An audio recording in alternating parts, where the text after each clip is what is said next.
From Fenway Park in Boston, welcome to Baseball Night in America as the Yankees and Red Sox get together for this weekend series on a gorgeous night at a great ballpark where the Red Sox took Game 1 of the series 5-3.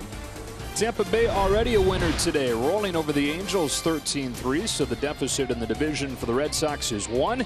Yankees, despite winning 7 of their last 10, now 5.5 back.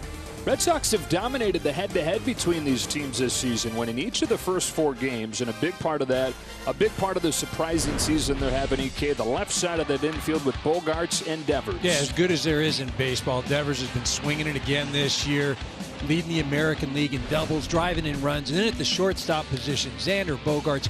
I mean, really, when you talk about the top shortstops in the game, his name doesn't always get on the list, but it should be there. Last 3 years, slugging over 500. He is doing everything for this Red Sox ball club again this year.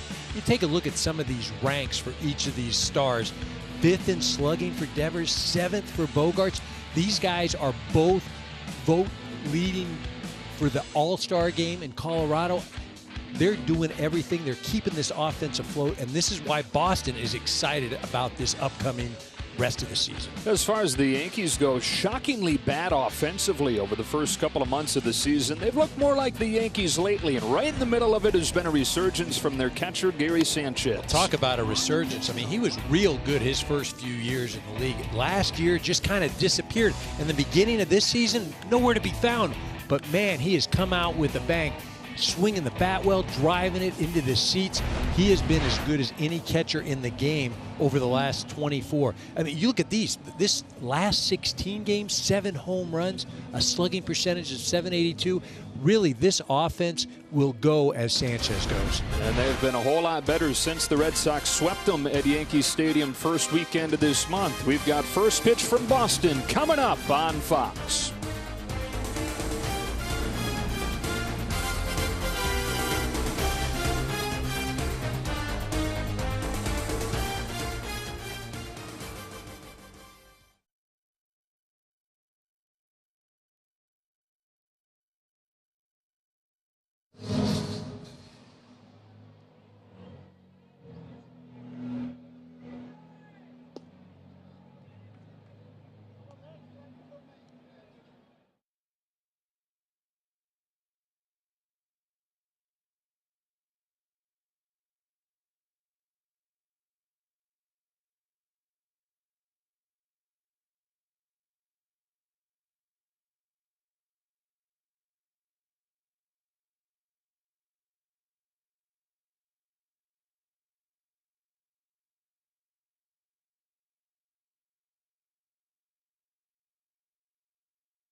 Facing his old team, a couple of years with the Yankees, and he has pitched really well against them since leaving New York.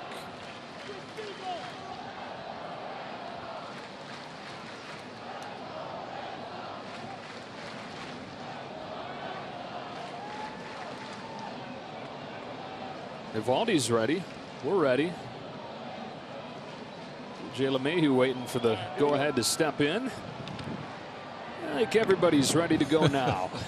As Eovaldi gets ready for his 16th start of the season. Off we go with a fastball away, ball one on LeMahieu. And you see he's got the arm strength, and he's going to throw cutters, curveballs, likes the split finger as well. We just saw it, 98 miles an hour. He can get it up there.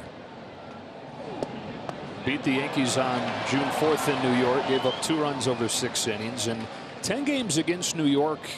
He's had 1 blow-up that came last year. You toss that out. He's got an ERA below 2 against the Yankees. And it'll be interesting to watch. A lot of right-handed hitters, obviously, in that lineup for the Yankees. See a lot of curveballs, a fastball away. 2-2. Eovaldi coming off his shortest outing of the year Sunday in Kansas City. 4 runs over 4 innings, but overall pretty darn good here in his 4th season with the Red Sox. Acquired at the deadline from Tampa Bay in 2018. Was a huge part of their World Series run. And signed a contract following that year. There's a ground ball into center field for a leadoff hit for DJ LeMahieu, promptly extending his hitting streak to 9 games. Take a look at the rest of the lineup for the Yankees with Judge coming up next. We talked about Gary Sanchez off of the top. Stanton hits cleanup. Luke Voit returning to the lineup this week, and he's given them an immediate jolt. Urshela is at third, trying to get Torres going again at short, and Duhar in left, and the veteran Brett Gardner hitting 9th. Now Judge, even though he struggled a little bit the last couple weeks, has been their best hitter. He's been their most consistent hitter in a year where collectively the offense has not been very good. Yeah, we spoke to Aaron Boone prior to the game, and we brought up the fact that Aaron Judge has been struggling a bit until the other day, and he said I didn't even really feel that, and it's just because he has been so consistent. Facing a guy who he took deep a few weeks ago in Eovaldi. He shoots one on the ground to second here. Chavis to Bogarts. Easy turn to first, a double play. 4-6-3 to wipe him clean. 2 gone here in the first. You see, Eovaldi gets in on Judge, and he's unable to fight it off. Hits it over to second base. And again, a man that big, you're just going to have to try to pound in with hard stuff, and Eovaldi has the ability to do that, throwing close to 100 miles an hour. It's been one of the issues this season for the Yankees, by far leading the majors, or second in the majors in double plays. They've hit into 8 of them in the first 4 games against Boston. And that'll happen. A lot of right-handed hitters in that lineup, and not real fleet of foot either. Here is Sanchez, who was hitting 174 on May 25th. Since then, he's hitting .325 with an OPS around 1100. For a little more perspective on that, league average OPS is about 700. And over the last month, Gary Sanchez 1100. On a 1-0 pitch, he takes low, ball 2. And when you talk about hot, there isn't anybody hotter. And he's made some adjustments, and we'll go into that later in the telecast, but this is what this game is all about. You take a look at, you mentioned, Joe, that first 33 games, slugging percentage of .339, last 24, .714. Of course, the question with him is always how long can he keep it going, because he's had stretches like this before. Well, but I think that's who he is. If you think that he's going to be a guy that's going to consistently perform throughout the year, then I think you're mistaken, right? He is a streaky guy. And you just hope that those hot streaks last longer than those cold ones. But he's going to hit you, 250 or so, but he's going to slug. And when he is on these torrid stretches like he is now, you hope a few other guys are on it as well. 2 balls and 2 strikes. Eovaldi comes home, and Sanchez pokes one to right, base hit. Second opposite field hit of the inning for the Yankees. Sanchez keeps the inning going. That's just a great job of hitting right there, because that's an excellent pitch. I mean, that's a fastball. That's even maybe off the plate a little bit. Sanchez, maybe a month and a half ago, he's swinging, trying to take that thing deep and probably missing it. Just shooting that thing to right field. That is being a hitter. When he talks about that, I mean, even when he's off and horrible, he still runs into one every now and then and hits it 400 feet to the pull side. But when he knows he's right, he's doing things like that. Here's Stanton fouling off the first one. Giancarlo Stanton quietly lately has been better. .340 average with 4 home runs in his last 14 games. Of course, the thing with him is always just being available. When he's been available, he's been all right for the Yankees.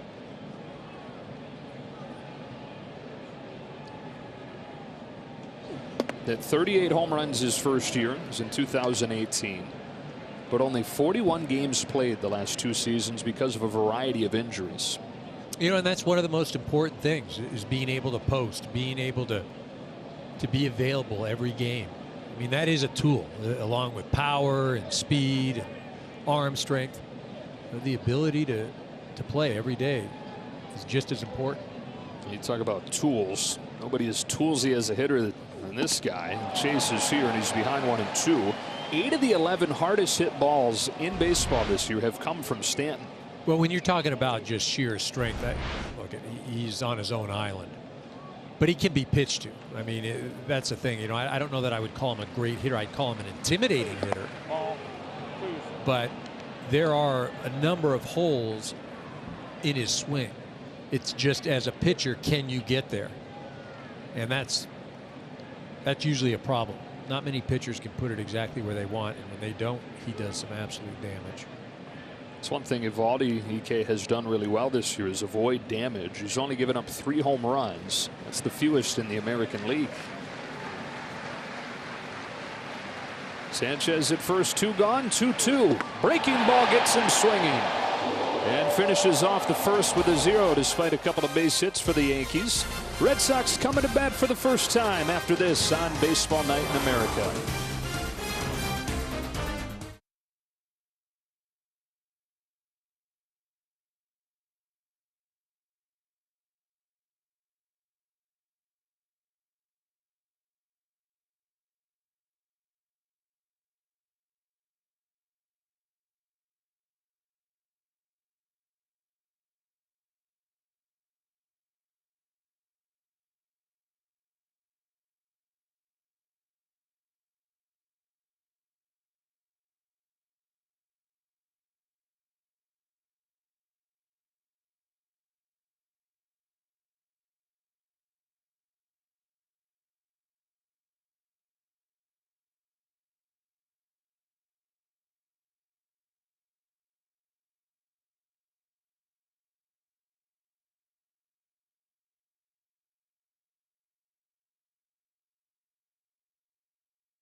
In the leadoff spot for the Red Sox, but they've been able to trust what they're getting. Verdugo, Martinez, Bogarts, and Devers. As good of a 2 through 5 as you're going to find. Renfroe's been good as well, trying to get Hernandez going. The rookie Bobby Dahlbeck at first base hitting 8th.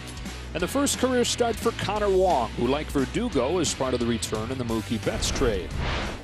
Jordan Montgomery, who made his debut in 2017, pitched that full season pretty much in the majors, but then missed almost 2 full years following Tommy John. Struggled last year. He's been getting better and better, though, EK. The Yankees are 11-3 in his 14 starts. Yeah, he's a pitcher. And what I mean by that, he's not just going to try and overpower somebody. You see that he throws his changeup and sinker. I mean, those 2 pitches are relatively equivalent as far as usage and everything. We'll go to the curveball, four-seam fastball occasionally. But the changeup, for me, you're going to see that a lot tonight. Facing a lineup here in the Red Sox collectively really good against breaking balls and off-speed pitches. Michael Chavis, the latest to get an opportunity in the leadoff spot. Called up a few days ago with Christian Arroyo placed on the injured list. Wastes no time swinging away. It's the other thing with this offense for the Red Sox. They are the most aggressive swinging team in baseball. Sometimes that's good. Sometimes Alex Cora says that's what hurts him. Quickly 0-2 on a changeup.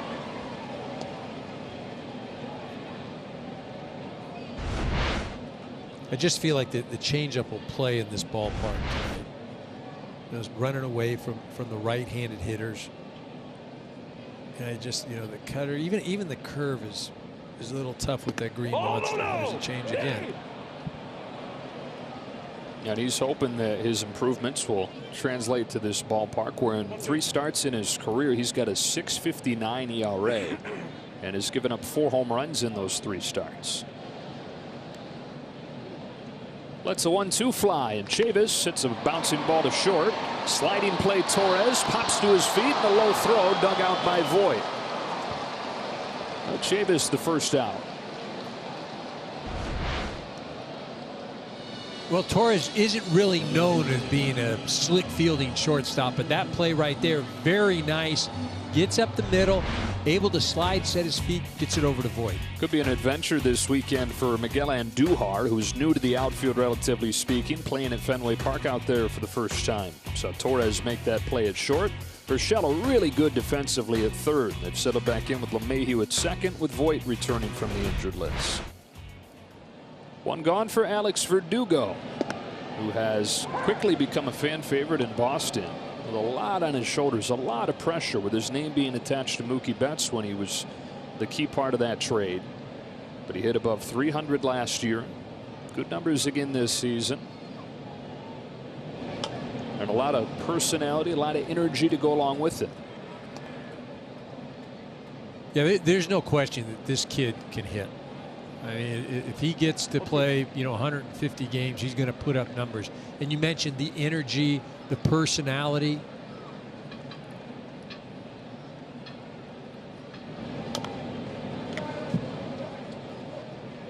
And again, he's always going to be tied to the Mookie Betts trade, and it's like it's a 1-for-1. And the reality is, nobody is saying that they're the same players. That's just, you know, that's what the Red Sox were able to get from Mookie Betts. But he can play. On an 0-2 from Montgomery, Verdugo fouls it off. Excellent arm out there in left field. And, you know, coming out of high school, you know, a lot of teams were looking at him as a pitcher. He actually said earlier this week he would love eventually to give pitching a try again. Everybody thinks it can be Ohtani now. But he said, look, you give me a chance, I'm coming at you with 3 variations of a fastball, a slider, and a knuckleball. Left-handed knuckleball. Goes up to get this one and grounds it foul. As with all aspiring pitchers, it sounds good until you have to lift your arm the next day. Yeah. You know, that's the thing. Being able to pitch every couple days, whether it's out of the bullpen, whether it's a starter, the rigors of doing that throughout a season, taxing.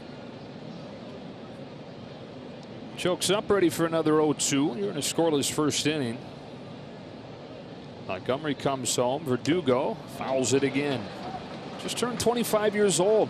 Debuted when he was 22 with the Dodgers a few years ago. And while Betts was winning a World Series with the Dodgers and stealing the headlines rightfully for that, Verdugo quietly led the Red Sox, hitting .308. Got some MVP votes in his first season with the team. Takes the ball here, and he's already somebody who Alex Cora, even in a lineup, we talked about Bogarts, we talked about Devers, a lineup that has JD Martinez. Alex Cora says Alex Verdugo is the most well-rounded hitter they have. And again, you use the key word hitter. That's what he is. He's a hitter. Taps this one gently right side. Montgomery there with a backhand, flips it with a glove to get Verdugo. 2 up, 2 down in this first inning. I mentioned the Red Sox have won each of the first 4 matchups. They didn't play over the first 2 months of the season. Locktorn's in New York first weekend this month. Red Sox took all 3, but they're going to have 11 meetings in a 1-month span. That includes 8 and 11 days out of the All-Star break.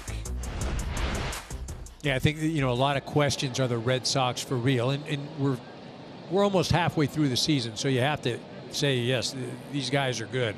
But right after that All-Star break, I mean, they're scheduled not only with the Yankees, but I think they run into the Rays and the Blue Jays. That's going to be the test. Want to know on JD Martinez? Yeah, over an 18-day stretch, EK, out of the All-Star break. They've got 8 games with the Yankees, 7 with the Blue Jays, who you touched on it. No slouch. The top hitter in the league in Vlad Guerrero Jr., and 3 with the Rays. Swing and a miss on a good change, and it's 1-1. But to this point, one of the big surprises in baseball. In fact, the most improved winning percentage from last year, when they went 24-36 and finished in last. And you can talk a lot about, the offense, and, the starting pitching's been pretty good. But Alex Cora has been the biggest difference for me. What he does in the dugout, the culture that he creates, the atmosphere. It's tough to measure. You can't really quantify it. I guess you can quantify it in wins and losses, but he's about as good as there is. We've got a chunk of Sanchez.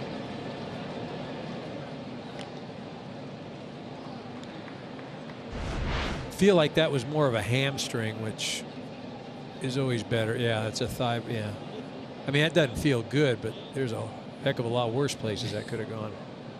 It's another day for a catcher. Well, that's the thing that, catchers, when they do things offensively and are able to hit, you marvel at it because it's hard enough to hit when you're healthy. And as a catcher, you're always dinged up, and then you've got to go try and hit. That's why guys that can hit behind the plate, so valuable. 2-2. Sends a fly ball down the line to right towards the pole. Foul. Flirting with Pesky's pole down the line there, JD Martinez, but instead it stays at 2-2. Going for one of those cheap home runs.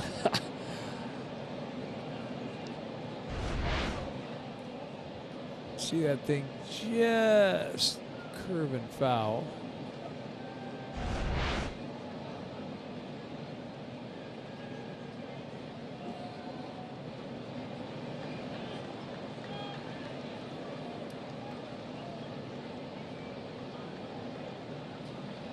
Jordan Montgomery looking for a 1-2-3 first. He's got it, cutting one under the swing of Martinez. No score after 1 in Boston.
Today's telecast is sponsored by the all-new Broncos Sport, built wild.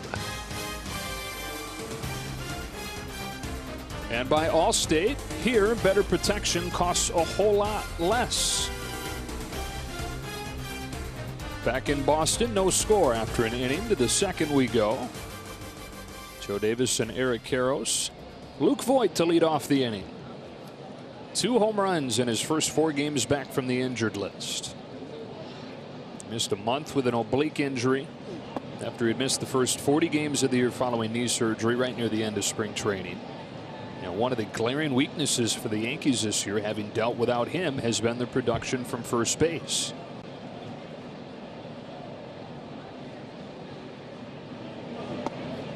Well, you mentioned it in that Royals series where he returned 4 for 13, the 2 home runs, and you know, you can see, look at how inept the first base position has been offensively.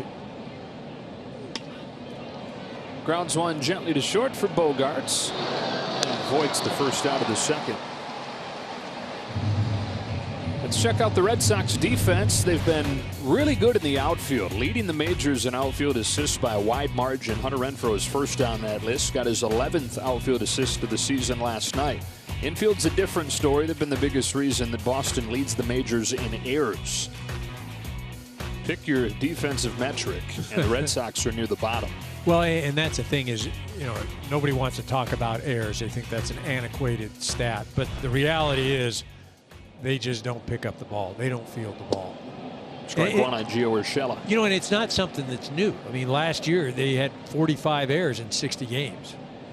And, you know, you just wonder, is that personnel? Is it they're not working at it? They're not. Another grounder to Bogarts. He had an error last night. He comes up strong on these first 2 grounders of the second. Hey, you mentioned the error last night. If it wasn't, you know, those 3 runs that the Yankees scored, all unearned.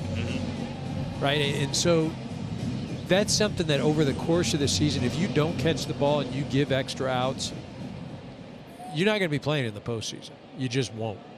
I mean, because it impacts so many things. It impacts pitch count, it impacts your offense, trying to score. It's ball one on Torres. You know, and you know, we just showed a shot at Devers. He's been good over there at third. You know, he gets a lot of grief, but he's been good.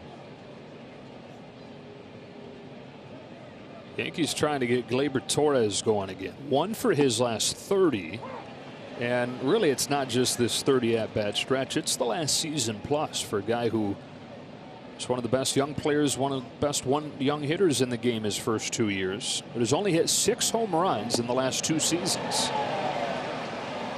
Right, and that was at 38 in 19. You know, and then you see what's gone on, and you know, there are the swing and misses. There's not the good contact. There's more ground balls. You know, you just feel that that's got to be, you know, that's a mechanical issue. There's something he's doing that won't allow him to return to that form. And he's not catching up the fastballs. That's the other thing. Just not doing it. All-star each of his first 2 seasons. That was as a 21, 22-year-old. Well, you know, the other thing, too, and it's, you know, I get caught up in it. You see what these guys do at such a young age, and you feel like, well, that's just the norm, right? And it's only going to get better and better and better. And you know, sometimes you have to say, well, look, that 38 home run season, that may have been the great year. On a 3-2, Torres fouls it off, but still got to be some kind of happy medium in there. Right? I agree. And the thing is, so last year I discount good or bad, and I don't even call it a year. It's 60 games, and there can be guys that are hot for 60, guys that are cold for 60, and then you throw in all the other variables that everybody had to deal with. And I don't place a lot of stock in individual seasons. Soft roller, bare hand pickup. Devers gets him. Rafael Devers, you were just talking about it. He tends to take a lot of flack for his defense, but getting better and better over there. I said it. He's been good. That is great.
Bottom 2 no score. Manager of the Yankees, Aaron Boone, kind enough to join us. Aaron, we were talking to you about Jordan Montgomery a couple hours ago, and you said he's getting better and better. What about his growth has been best to watch for you?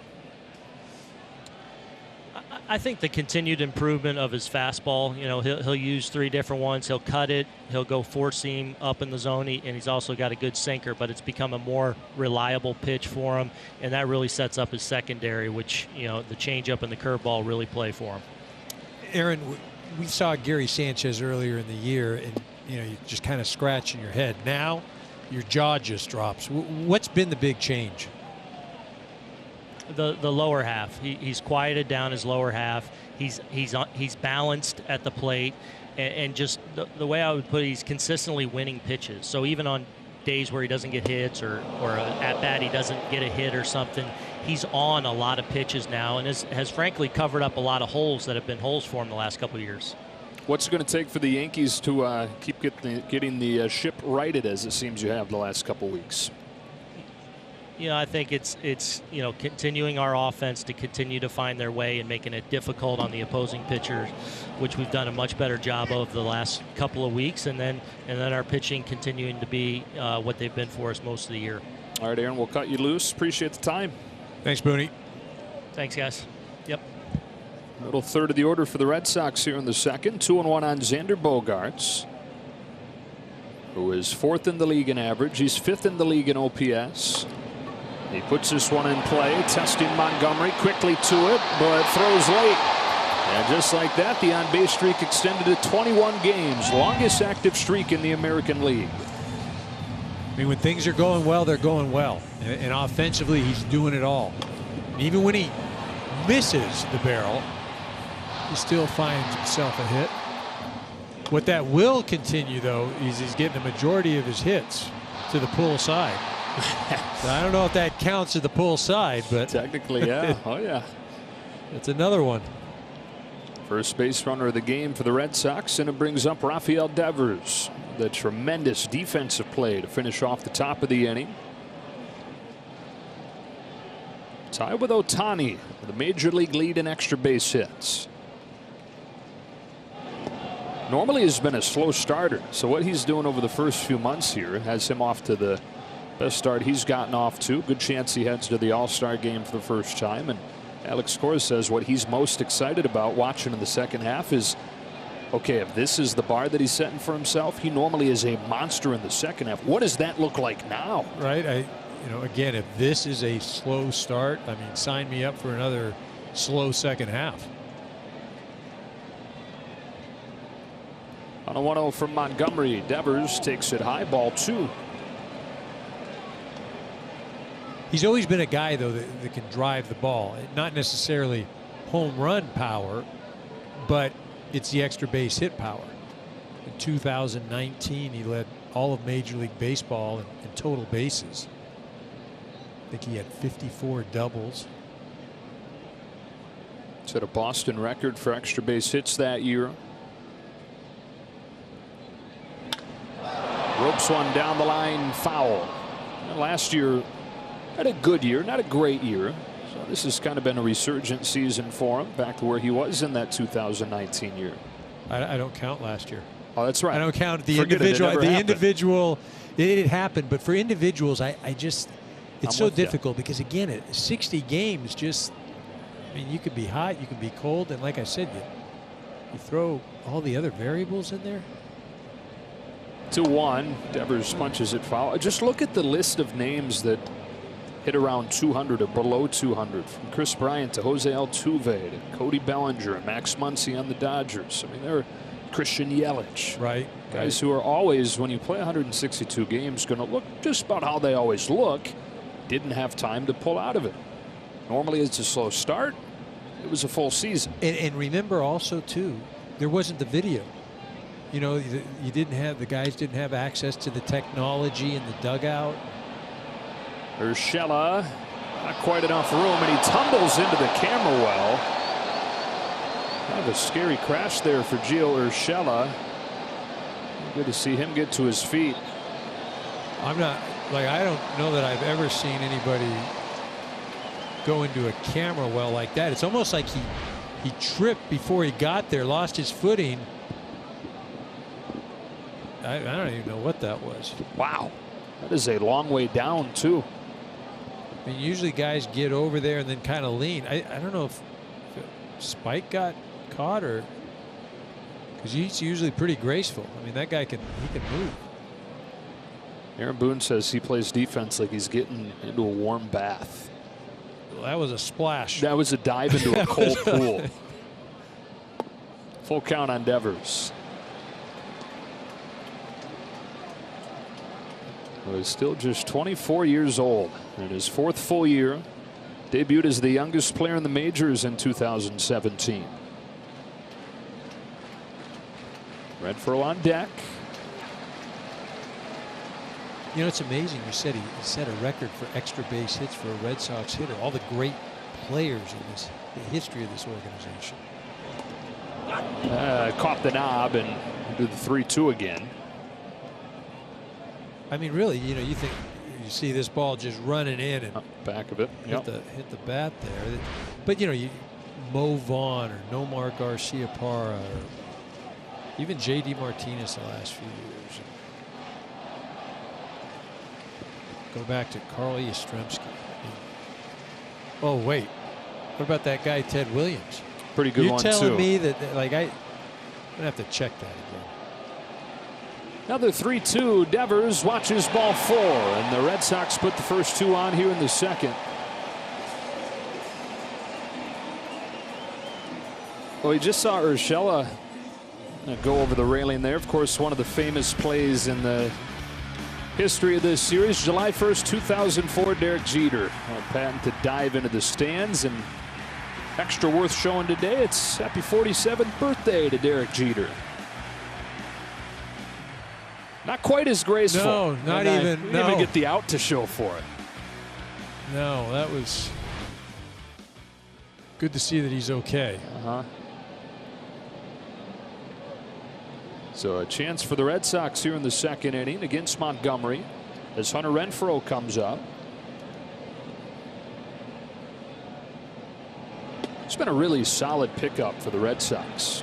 Last year was his worst year in Tampa Bay. They cut him loose. Red Sox figured, why not give him a chance? So they signed him, and they had seen him come into Fenway Park last year with Boston and hit 2 home runs and 2 doubles in 4 games and thought he would fit really nicely in this ballpark. And he has. After a slow start, it's the beginning of May, he's been one of the top hitters in the lineup. Well, and the thing, too, you look at his size and you think, okay, that's just a lumbering hitter. But he's not. I mean, he could play center field. Excellent outfielder, excellent arm. Swung the bat well last night. I mean, the power is, I mean, there's not a ballpark that can hold him. You mentioned it's been a really nice sign. Takes a change up low, ball 2.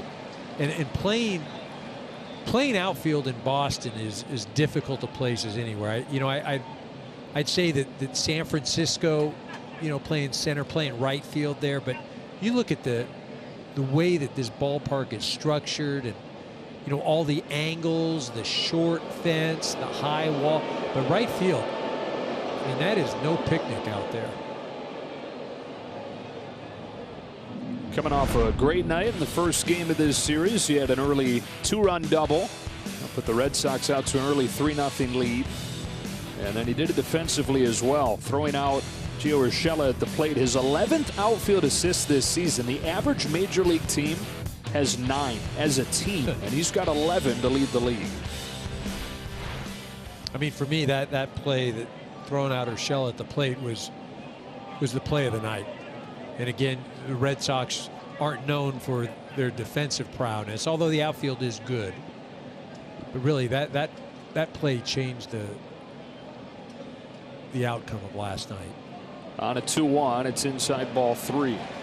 And Renfroe has not always been that guy. You even said he looks lumbering. He was lumbering when he broke into the league with San Diego. Yeah. But he's putting in a ton of work on his defense.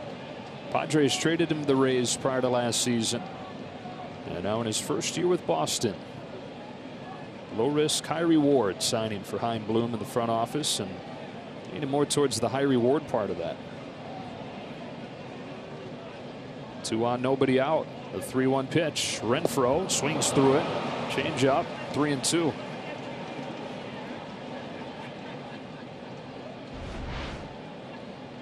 You know, we talked about it at the top of the show that the changeup was going to be his pitch. Felt like he would go to that. And this is a 3-1 spot. Hitters count. And I mean, it'd be a gutsy move to come back, or you go with the cutter. So he got his first strikeout of the game at J.D. Martinez. Goes with a fastball here that ricochets off him, and the bases are loaded. Second infield single of the inning, and the Red Sox have loaded the bases with nobody out.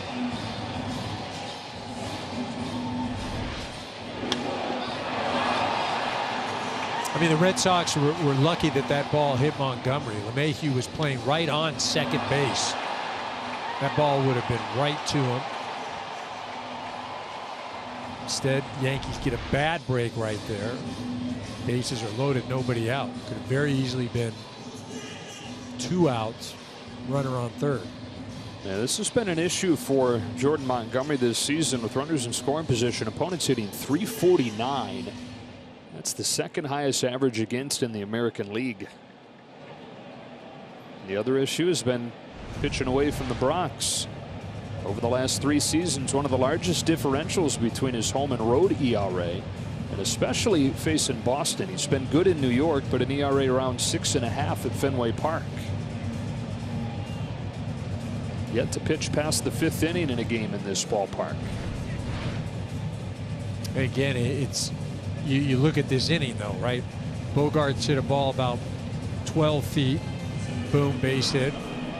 Devers, 3-2 walk.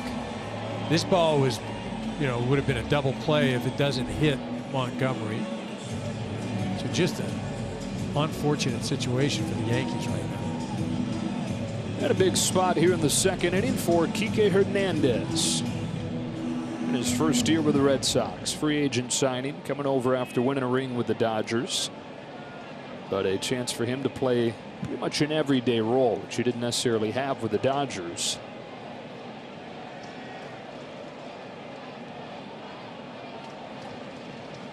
Bases loaded in the second. Hernandez swings at the first one, sends it in the air to center field. Gardner back to catch it, but plenty deep enough to bring home Bogarts for the first run of the game.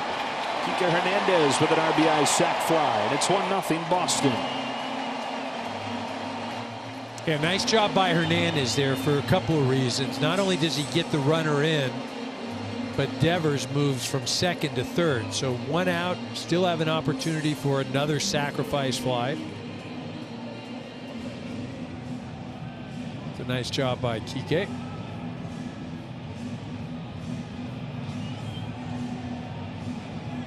And now it's the 8-hitter Bobby Dahlbeck as the Red Sox take an early lead again. Dahlbeck hit 8 home runs in 23 games in his debut last year. Included a record for a Red Sox rookie with a homer in 5 consecutive games.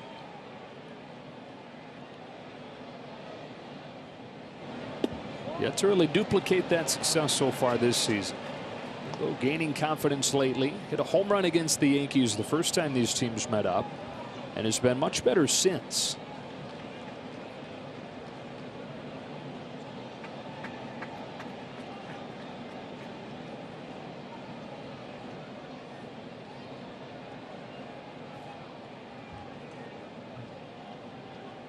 On the 1-0, Dahlbeck pops it up. Foul ground at first. Voit giving it a look. Circles over the shoulder, makes the catch. Runner tacks from third. Throw to the plate is late, and Devers is in to score. Aggressive base running from Rafael Devers, and it's 2-0 Red Sox. That's really a great job of running the bases by Devers. Just by watching Voit and the way that he was going after that ball, it kind of looked like, it was kind of nonchalant, just circling, and he caught it, and he still, how many steps? He took about 7 steps before he even set his feet. And that was the mistake.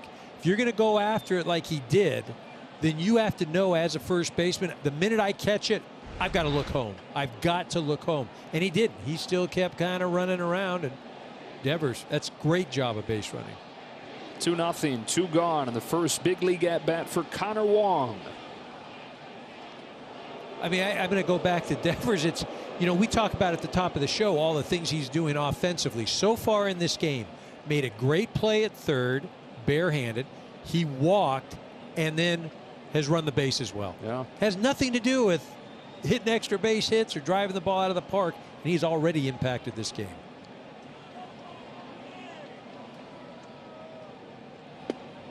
That's high on Wong, ball one. I mean, early on in his career and even early on this season, it's, yeah, but he can flat out hit. Yeah, but he can hit. And tonight, it's everything else that he's doing. He's playing some baseball, right? That's baseball player-ish stuff. Gotta love the baseball player-ish stuff. I just made that word up. 2-0 on Wong, who, along with Alex Verdugo, is part of the return for Mookie Betts. With Kevin Plawecki placed on the injured list earlier this week, Wong's getting his first chance. Came off of the bench against Tampa Bay earlier this week as a pinch runner, and in his first big league game scored the winning run.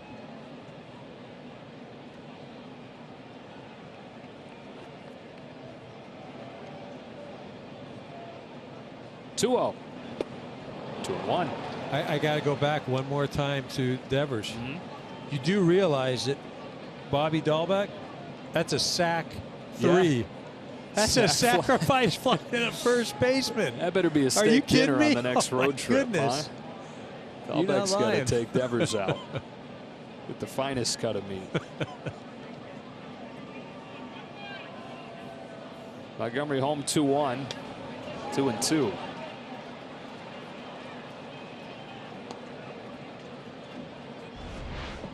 Didn't even have to leave the box. Gets himself an RBI out of it. He's got to get out of the way so Devers can come in to score. Look at that. Did you see that? It's like, oh, man, I just, the emotion goes from, oh, geez, I just screwed that up to, at it, baby, that's my guy. Devers, at it, babe. Ribeye. Oh, boy. In his first big league at bat, Wong has worked it full. Sanchez keeps it in the area. Renfroe stays at first. See Sanchez on one knee, but does a nice job of just dropping that glove and using that chest protector. Good start coming for Renfroe. On a 3-2 to Wong. Chavis on deck.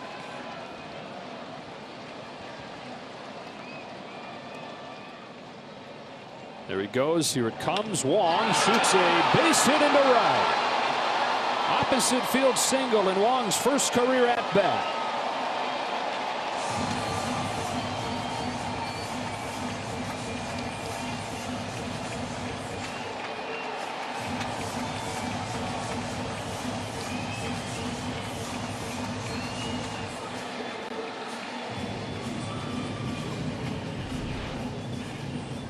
Just a fastball up and out over the plate. He shoots it easily to right field.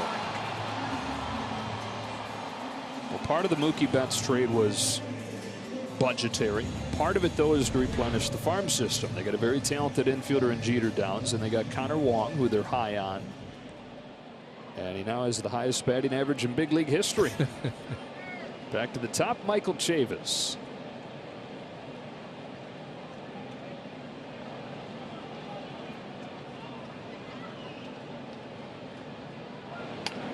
Chavis rips one up the middle, but on a bounce picked up by LeMahieu, who beats Wong to the bag and ends the inning. But the Red Sox get the first 2 runs of the game, and after 2 in Boston, they lead it 2-0.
On to the third we go.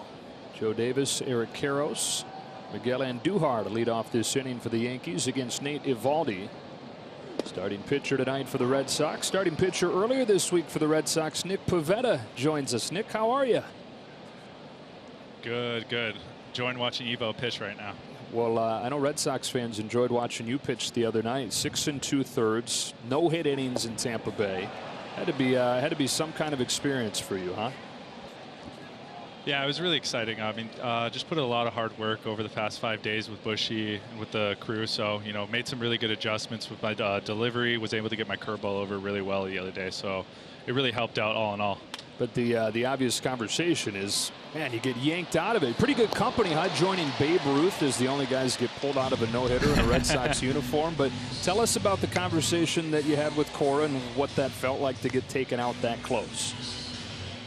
Yeah, I mean, it's unfortunate, but, you know, at the end of the day, it's about winning baseball games and how to put our team in the best position to win a baseball game.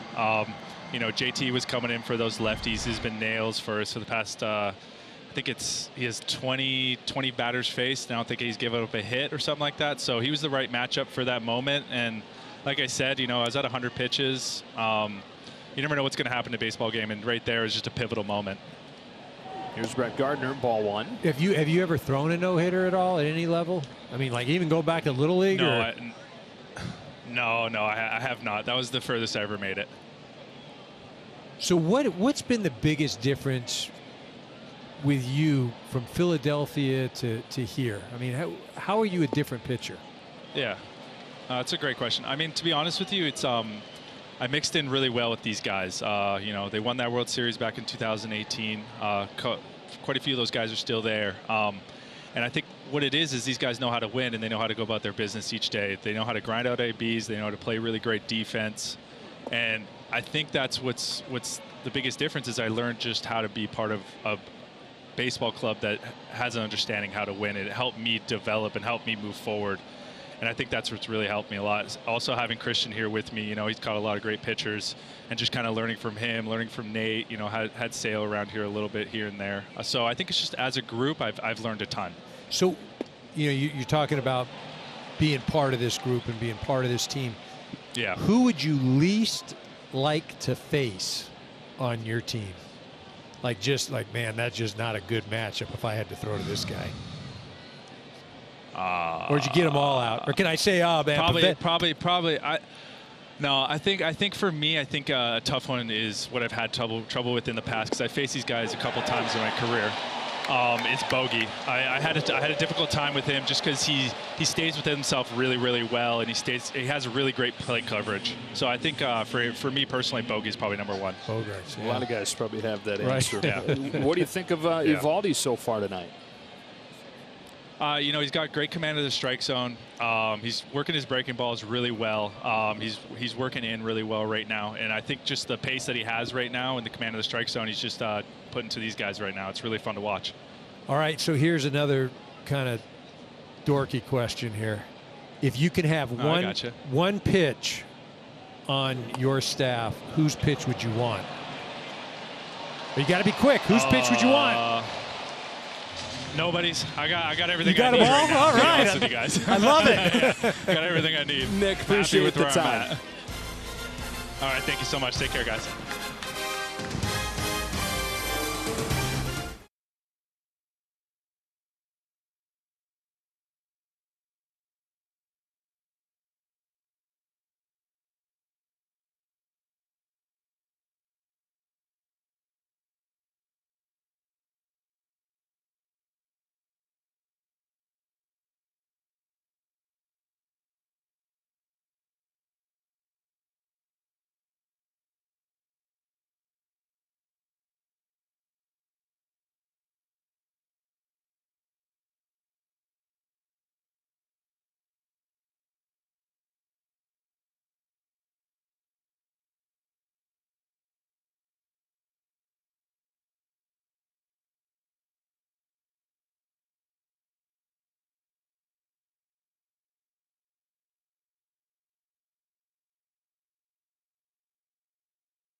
For Jordan Montgomery in this one, they've won 6 consecutive Montgomery starts and 11 of his 14 this year. But 2 for the Red Sox in the second and 2-0 as 2, 3, and 4 come up here in the third. Verdugo grounded back to the mound his first time. He swings away at the first pitch, grounded to first for Voit. 1 pitch, 1 out for Montgomery. Play Ball is baseball and softball's initiative to highlight the fun and accessible ways to play the game for all. Find a league near you. Go to playball.org and follow @playball on Twitter, Facebook, and Instagram.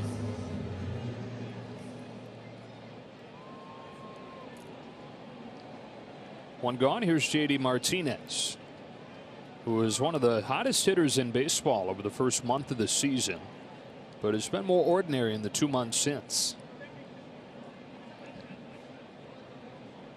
Alex Cora said he thinks he's gotten a little overly aggressive, not quite as good as swing decisions as you normally see from him. And nobody harder on himself than JD Martinez. So something Alex Cora is always doing is playing a little bit of psychologist and reminding him, you're JD Martinez, man. Guys don't want to face you.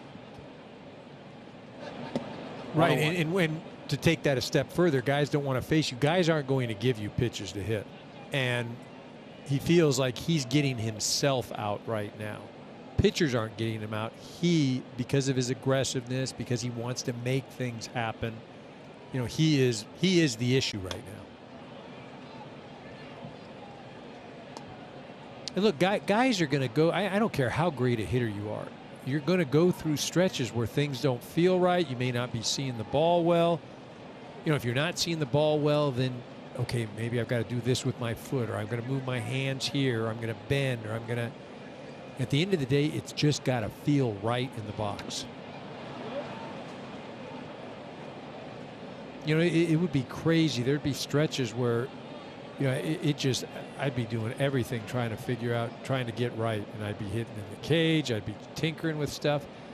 And nothing would be right. And then I'd be on deck in the circle and I'd take a swing and I'd say, that's it.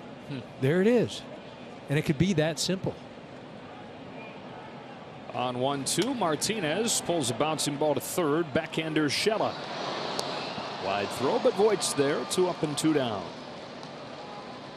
On Thursday, it's the Google MLB All-Star Star to reveal on ESPN. Don't miss the T-Mobile Home Run Derby July 12th, also on ESPN, all leading into the MLB All-Star Game presented by MasterCard July 13th, only on Fox. And these next 2 guys coming up for the Red Sox at this point, leading voting. Bogarts at short, Devers at third. Earlier tonight, Bogarts with an infield single extended his on-base streak to 21 games. Devers has done a little bit of everything in this game.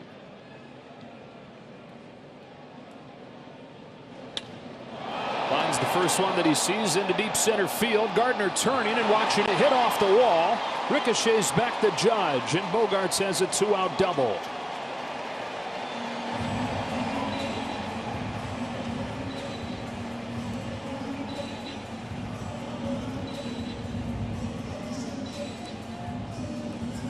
Bogart's not wasting any time. Gets a pitch right down the middle and drives it right back through the middle. It's off the wall. You know, Judge does a nice job of hustling over there just in case of a carom like that. Gets by Gardner and Judge able to retrieve it. You know, that's the thing. As a corner outfielder, you know, ball hit the center, you've got to be moving. You can't just stand there and watch. Runner at second, 2 gone. Devers walked his first time. It's a big bouncer over the mound. Behind the bag, it's Torres. In time at first. I'm going to say hold on and take a look at this before you let anybody leave the field. Really close play. Yeah, Devers made the call as he was going down there. That's wow. They called him out, so it's got to be enough to overturn. I feel like he's going to get called out. What do you think? Well, we're going to find out. They're going to challenge. Come on, you're on get the another fence. look. I think he might be safe. No, safe. It's all right. We got a. You went out. I'll go safe. Let's yeah, have some there fun you go. here. All right.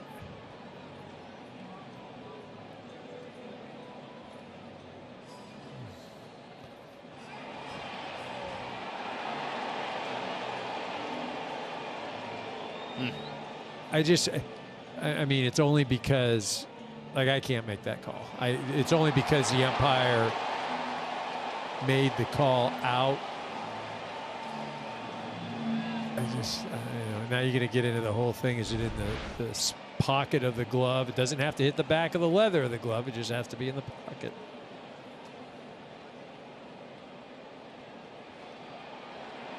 I think it's just going to depend on what what the replay official had for lunch. Yeah, I mean, that's just that's such a tough call there.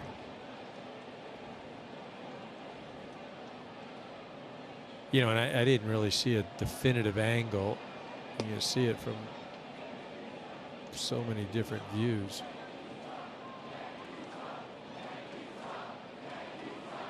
See, is that in? Does that count, or does it have to hit? You know, it's supposed to be in, right? In the glove. It doesn't have to hit the back of the glove. Safe. Oh, man. Wow. So they overturn the call, and Devers has an infield single to keep this inning going.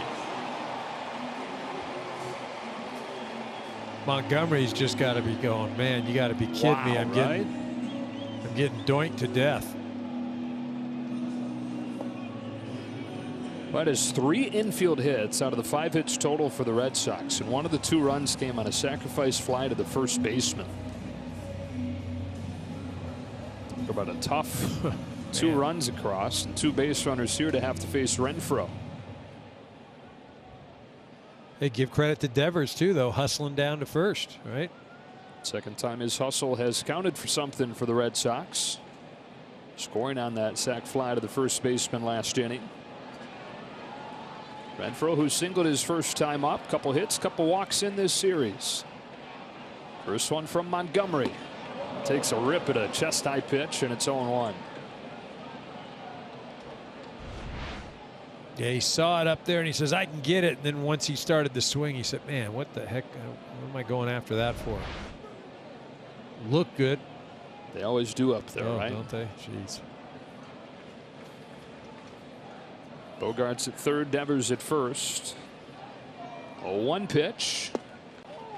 A little bit low, ball 1. It's a good pitcher's pitch. Good layoff by Renfroe. It's part of the order here, EK. Bogarts, Devers, and Renfroe. 4 for 4 with a walk. It's productive. 2 guys have been doing it all year, and that you expected would do it, and then a pleasant surprise here in Renfroe. He punches one off the end of the bat. Defense was shifted around. Not an easy play, and he's aboard with an infield hit. It's 3-0 Red Sox as the paper cuts to Montgomery continue.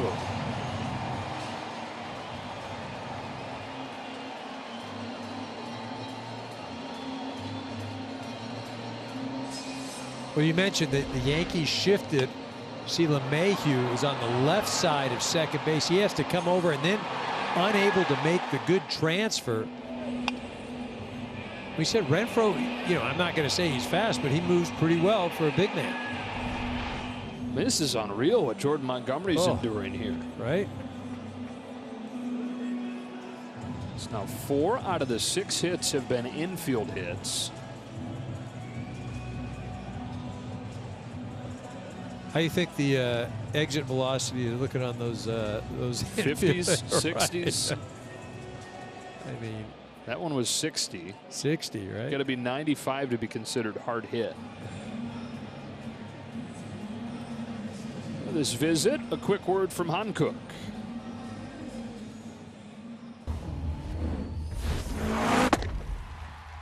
Never halfway. Hankook Tire.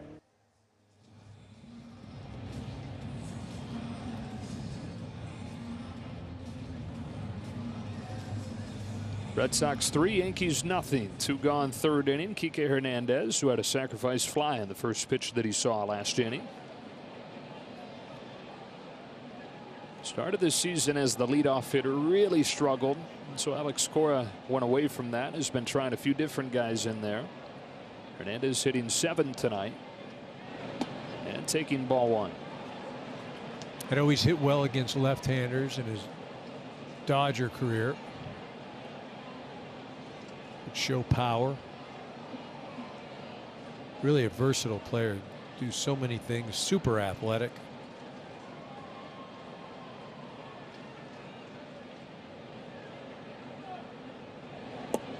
Even as the bat throughout his career has gone through long stretches of struggling, the defense elite. That's something the Dodgers have talked about this year missing, is his presence, his ability to play pretty much anywhere and give you above average defense. Well, and not only, you know, in a lot of respects, he was improving the defense of the guy he was replacing, but, you know, also giving guys days off, rest. And as you mentioned, Joe, so many different positions. 29 years old in his 8th big league season now. Debuted with Houston, a few games with the Marlins before going to the Dodgers, spending 6 years there. 6 division titles, and then in the ring last year. 2-year contract with the Red Sox. Takes a 4-pitch walk and the bases are loaded. I almost feel like that was, you know, that's okay. We got behind 2-0. You just don't want to. You don't want to give up a shot that's one swing, 3 runs. You know, now you got Dahlbeck, who, you know, he did have the sac fly, but it was a pop up to the first baseman.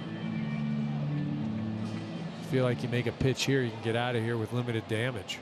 And already stirring down in that Yankees bullpen. Montgomery has 61 pitches. He's not gone deep into games this season for him. He's yet to cross 100 pitches. Bobby Dahlbeck swings and misses, strike 1.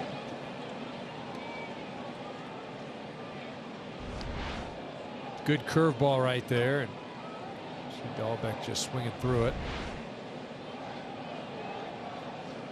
Sac fly and an RBI in the box score.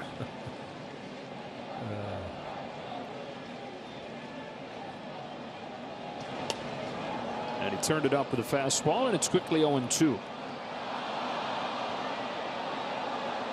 I feel like you've got 2 spots where you can go. You can run the changeup away out of the zone, or a fastball in on the hands, maybe just a bit off. Devers at third, Renfroe at second, Hernandez at first. An 0-2 pitch.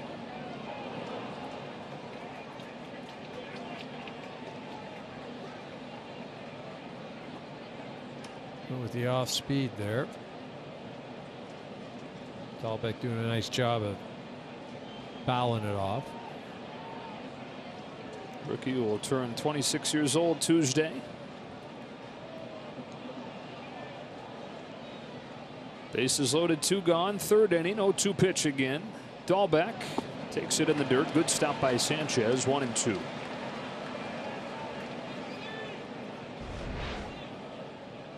There's that changeup. Gary Sanchez does a nice job of getting in front. And you see, you know, when a guy's down on that one leg, they're just not as agile and can't move as freely. And Sanchez doing a nice job of scooting to his right. Ongoing area of focus for Sanchez. The 1-2 pitch. Dahlbeck golfs it to center. Gardner going back to the track with just enough room to make the catch and end the inning. Red Sox settle for 1. They leave the bases loaded, but lead 3-0 after 3.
Cast is sponsored by Jersey Mike's Subs. Be a sub above.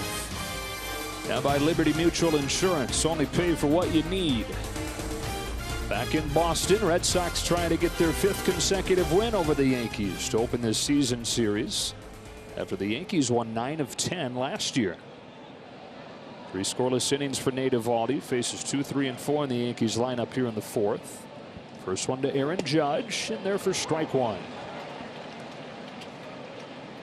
Judge grounded into a double play his first time. Mentioned Eovaldi has given up the fewest home runs in the American League this year, just 3. Judge hit 1 of them. Quickly 0-2. Well, this is that home run you were talking about. Out over the plate, and he hits it where it's pitched.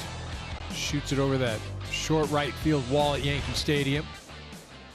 You know, so far this evening, Eovaldi has crowded the big guys. He crowded Judge the first time up. Also went after Stanton inside. Feel like he can get in there going hard.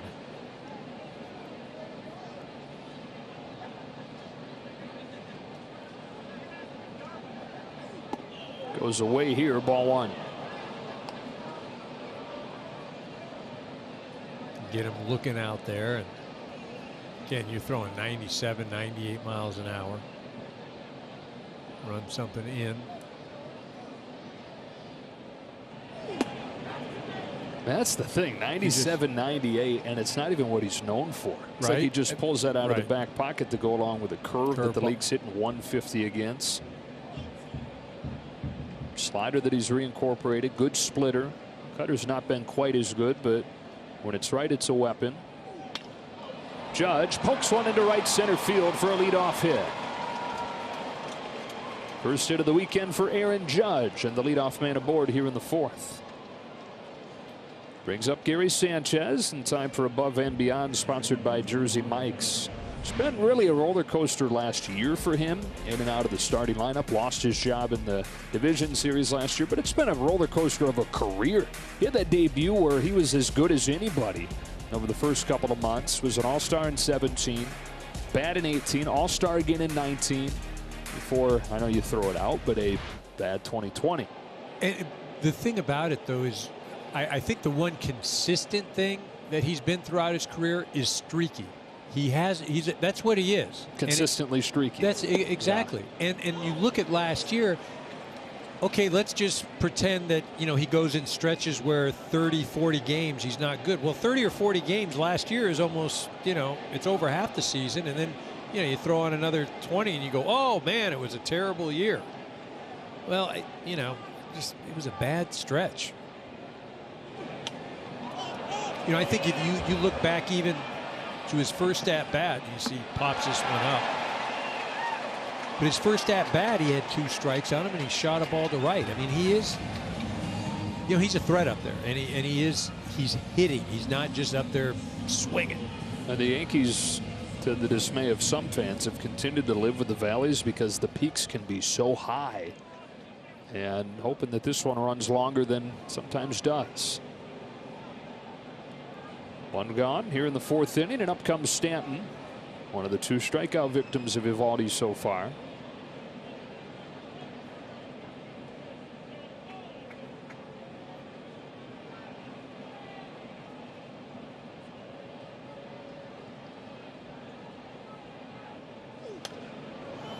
Strike 1.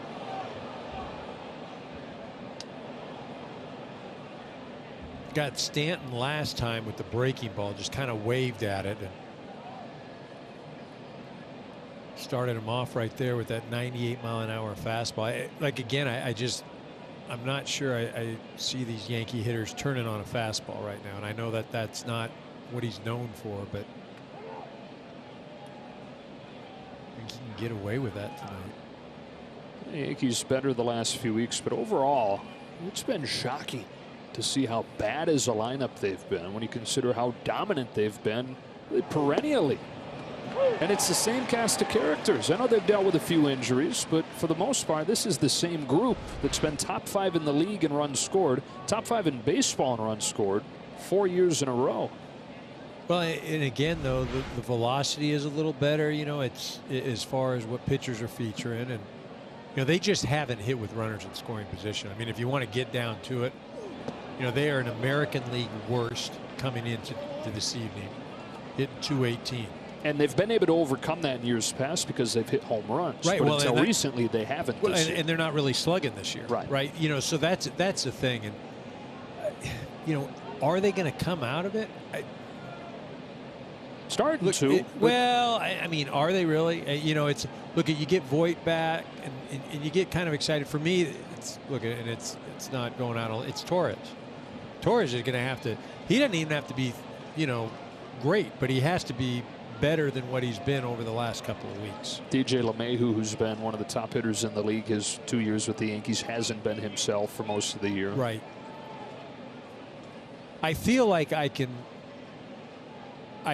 believe in LeMahieu, right? Like I feel like that's, hey, we can start shooting some balls to right. We're going to be okay. The power thing with Torres, that's a little different for me. I think you mentioned 6 home runs since 2019. Is that what I mean? Buckles the knees, misses low, 2-2. He hit 62 over his first 2 years. He's got 6 the last 2. Right. I mean, that's 6 more than you and I combined over the last 2 years, right? Yeah. I mean, that's a thing that you go, okay. I mean, I hope that gets better. 2-2 pitch, got him swinging, same way that he did his first time up. 2 gone here in the 4th. Time for a game break. We say hello to Chris Myers. And hello to you, Joe. Mets trailed by 2, but rally to beat the Phils. Walk-off sacrifice fly by Michael Conforto. Jacob deGrom goes 6 innings, 2 earned runs, so his ERA 0.69, record-setting lowest ERA through June in the history of baseball. Back to Eric Karros and Joe Davis. Chris, we may have 2 pitchers win an MVP this year between Ohtani and deGrom. Luke Voit grounds this one deep to third. Backhand Devers, calm play. Another good one from Devers, looking better and better at the hot corner.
To get in-game video highlights, live pitch by pitch, breaking news, player updates, stat leaderboards, and more for your favorite team and the rest of the league.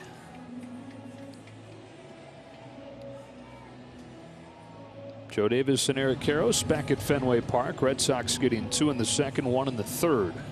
Trying to move to 5-0 against the Yankees this year. Connor Wong got a base hit in his first big league at bat. 9-1-2 for the Red Sox.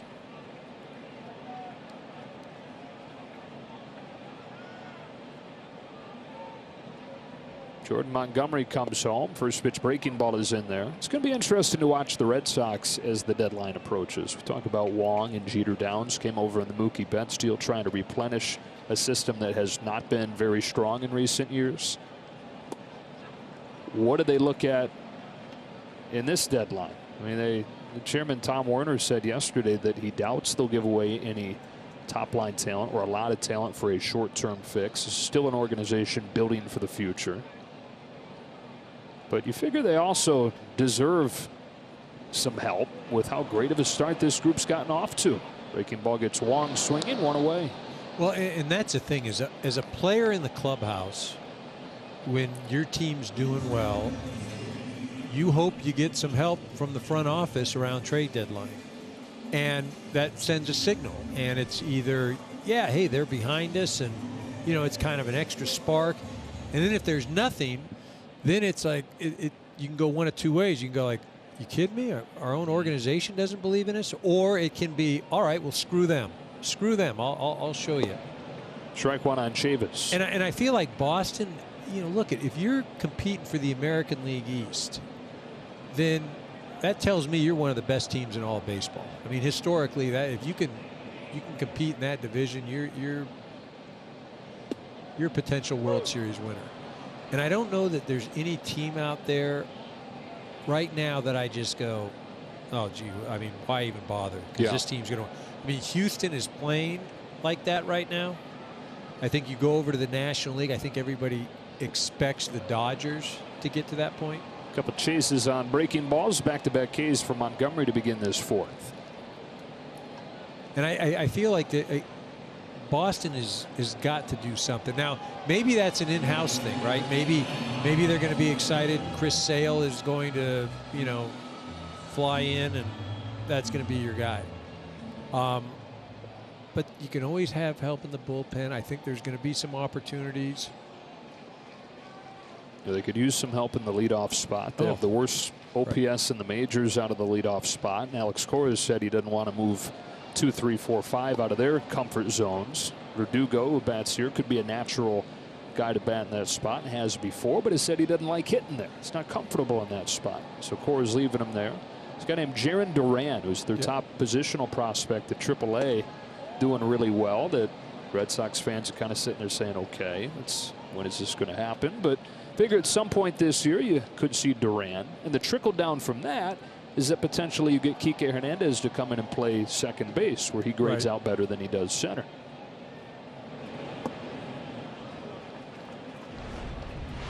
Jaron Duran was just part of the Team USA, Mike Scioscia's Olympic qualifying team. Played really well for them. .317 hitter over the course of his minor league career. He's got an OPS around 1,000 right now in AAA. Verdugo gets on top of this ball, grounds it to second for DJ LeMahieu, and that does it for the Red Sox in the fourth.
Back to work against Gio Urshela. A little bit high, ball one. 4 shutout innings from Eovaldi so far. Got Urshela to ground out. He's got 3 Ks, got a lot of soft contact.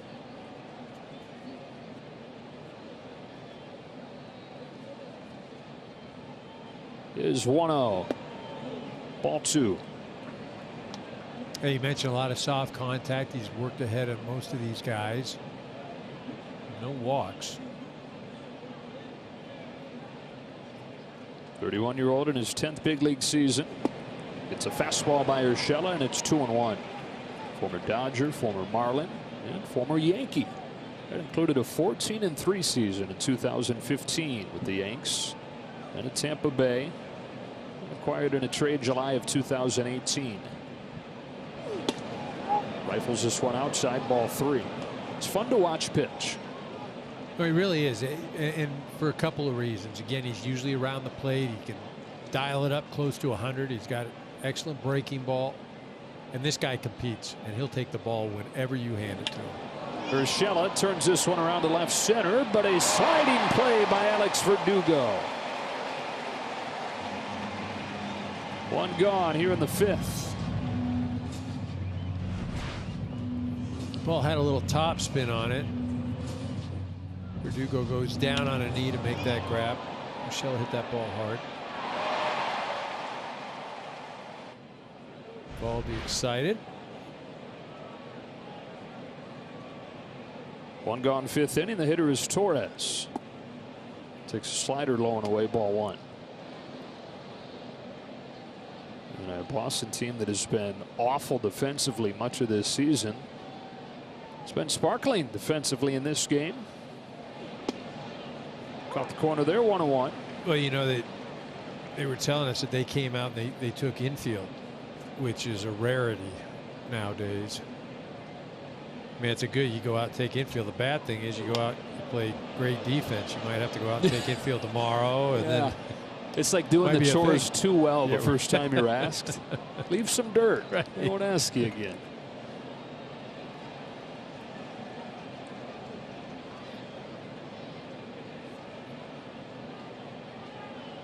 Alex Cora, whose return to that chair has meant so much. It really has. Just the type of person he is, the type of teammate he was. I know I played alongside Alex for I think it was about 6 years in the LA organization. I don't know if I would have said that he was going to be a manager, but I'm not surprised at all. And like I said, his ability to. Torres hits this ball in the air to deep center field. Hernandez back, measuring it up at the wall, and he's got it. Just barely keeps it in the yard. Torres out number 2. Well, he hit it to the wrong spot. You know, as I used to always get told, are you any good in math? I didn't understand. Well, it's the shortest down the lines, and center field's the deepest. So why are you hitting it out there? Sounds like a Tommy Lasorda question from you. Can you count, EK? Yeah. 2 gone in the 5th. A couple nice defensive plays in left and in center. Eovaldi to face Andujar.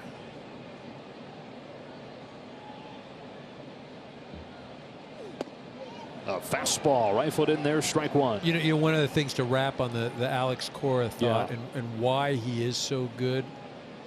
He's a people person, and it doesn't matter who you are, where you're from, what language you speak. He can make you feel comfortable, and there aren't many guys that can do that. You know, he does it. You know, Dusty Baker does it as well as anybody. Dave Roberts. You know, it just that may be the most important quality of a manager nowadays. Just the ability to deal with the clubhouse. And Andujar sends one in the air to center field and deep again, but not quite as deep as the previous one. An easier play for Hernandez. A 1-2-3-5 for Eovaldi, who's got 5 shutout innings.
Leads MLB in RBIs.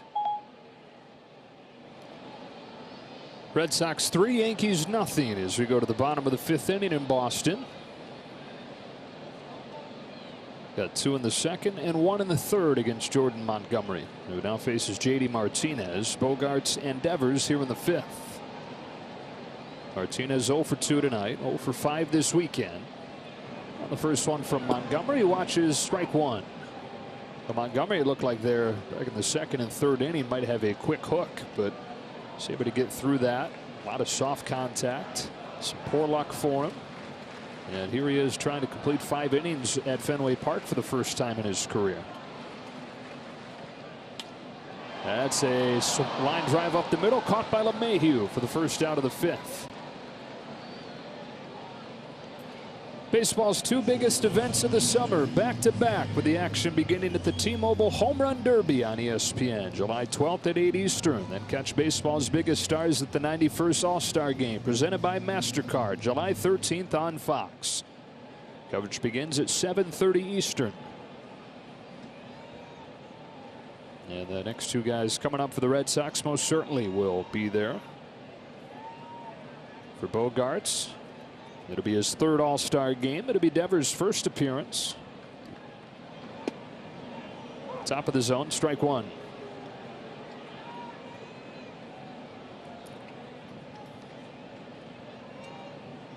It's part of the order that's gotten it done for Boston today. 4 through 6, combined 5 for 5 with a walk. And they've scored all 3 runs. I mean, you mentioned they've gotten it done, but geez, just haven't hit the ball well. And now you see, you look who's leading right there, and that's a left side of the infield. Xander Bogaerts, Devers. And the last time that happened, the last time it happened, Joe? I'll tell you. 2008 Yankees, Derek Jeter and Alex Rodriguez. I mean, you talk about the best left side of the infield in baseball right now. I mean, I think, we talked about it. Tatis and Machado and maybe Correa and Bregman. Is anybody else jumping? Like, I can't think of anybody else, but those are 3 pretty nice. If there was if the health was going right, I'd probably argue that Seager and Turner are pretty good over in LA. Man, the year that these 2 are having for the Red Sox and what they're doing for this ball club. Bogarts pulls it past 3rd, base hit into left. 3 for 3 over the first 5 innings for Xander Bogaerts. Time for another game break. Here's Chris Myers. Joe, the Cubs at LA, and it was 2-0 Dodgers until the 4th. Anthony Rizzo with his 10th homer, 10th straight year with 10 homers or more for him. The Cubs have battled into a tie. It's 2-2 as they play the bottom of the 5th. Back to Eric and Joe. Tie game and a tie series. So the Cubs winning the first game on the combined no-hitter. The 7th one this year in baseball. 1 shy of the all-time record, which came the first year they let guys throw overhand in 1884. Wow. 1-on-1 out for Devers. What was that? Was it called something different before you could throw overhand? I think there was a space. There's a space between base and ball. That was right? But pretty much a different game. It was the pitcher's box at that point. You could throw from different angles, get running starts, all that. 8 no-hitters in 1884. Already 7 here in June.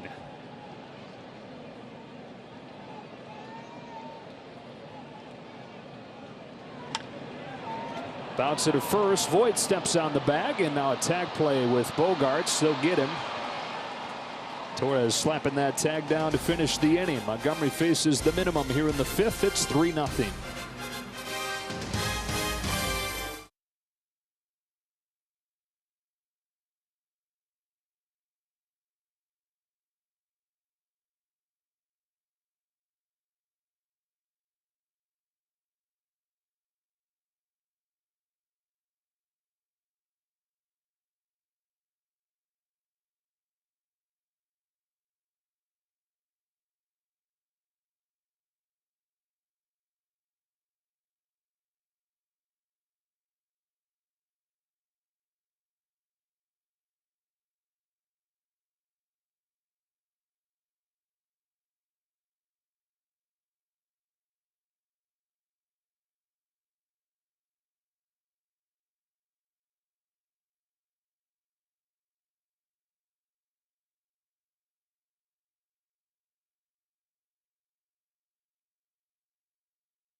MLB Show 21 is available now on Xbox One, Xbox Series X, and with Xbox Game Pass. Own your rivals. Own the show. Rated E for everyone.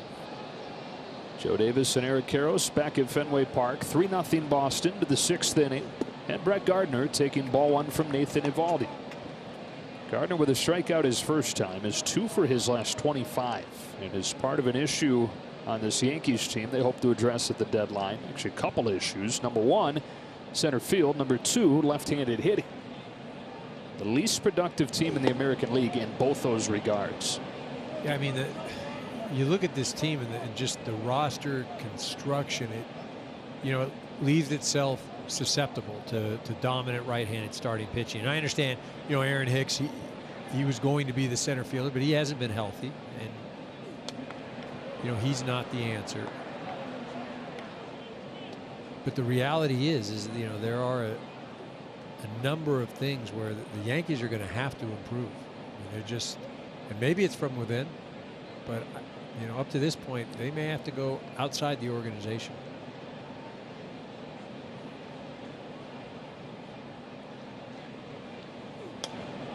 Two and two on Gardner.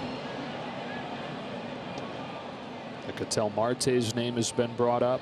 Switch hitter for Arizona. Brian Reynolds in Pittsburgh. Both switch hitters that play center. Yankees right now, though, 5.5 back in the division. Tampa Bay Rays winning their 4th in a row today. A bit of a roller coaster ride for them lately, too. Bottom falls out on that one. Gardner's down swinging. 4th strikeout of the game for Eovaldi. Well, Hope Week is a program that brings to light remarkable stories intended to inspire individuals into action in their own communities. And how about this? In 1961, EK, a 10-year-old named Gwen Goldman wrote a letter to the Yankees expressing her dream of being a Batgirl and then pleading her case for the job. This here is the response from then Yankees GM Roy Hamey that still hangs in her living room. So that was a long time ago. She didn't get a chance to do it. But Brian Cashman and the Yankees are going to give her a chance on Monday to live out that dream. Oh, boy. I'm guessing she was probably a little more agile. I mean, that's going to be a fun one. That's great that the Yankees are able to provide that experience. DJ LeMahieu watches a strike, 1-1.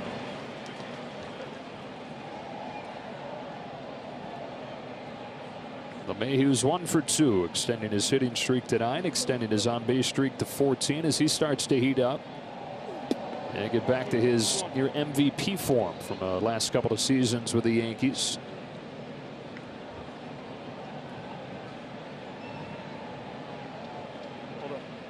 I mean, I'll tell you, these people that are, fielding the foul balls, I mean, you got to be ready for something, a rocket or. Look at this. Not an easy play. Devers not going to make it. Infield hit for DJ LeMahieu. Giving the Red Sox some of their own medicine on this Saturday night. Well, the Yankees are due for about 3 or 4 more then, but this Devers coming in, this is really a do or die play. You're just coming in, you're hoping that you can field it cleanly. You're getting an in-between hop, and I'm not even sure if you field that smoothly, you have a play. Snaps a string of 7 in a row retired for Eovaldi. Brings up Aaron Judge. Judge 1 for 2. 1 for 6 this weekend. He swats one to right. Back-to-back base hits. And the Yankees get the tying run to the plate here in the 6th.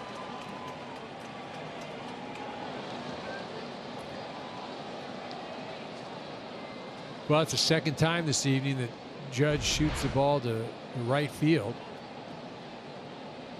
They bring up their hottest hitter, their most productive hitter. And you kind of feel like this game, watching it up to this point, it just seems like the Red Sox are winning 15-0, right? And yet here we are, one swing of the bat, we could have a tie ball game. Both these teams have been good playing from behind this year. The Yankees, a stretch where they've won 7 of 10. 6 of those 7 wins have been from behind. Right man at the plate. One gone in the 6th inning. In a 3-0 game. I'm staying away from him the entire at-bat. That's what Eovaldi does for the first pitch, 1-0. I mean, I'll give up that single to right, but I'm not going to mess around with something inside, whether it's a fastball that Sanchez can turn on or a mistake with something off speed. Away, away, away. Sanchez, who had a game-tying home run in the 9th inning on Wednesday, watches a perfectly placed cutter for strike one. Well, this is a great pitch right here, and you just hope that the umpire doesn't call it a strike. Sanchez.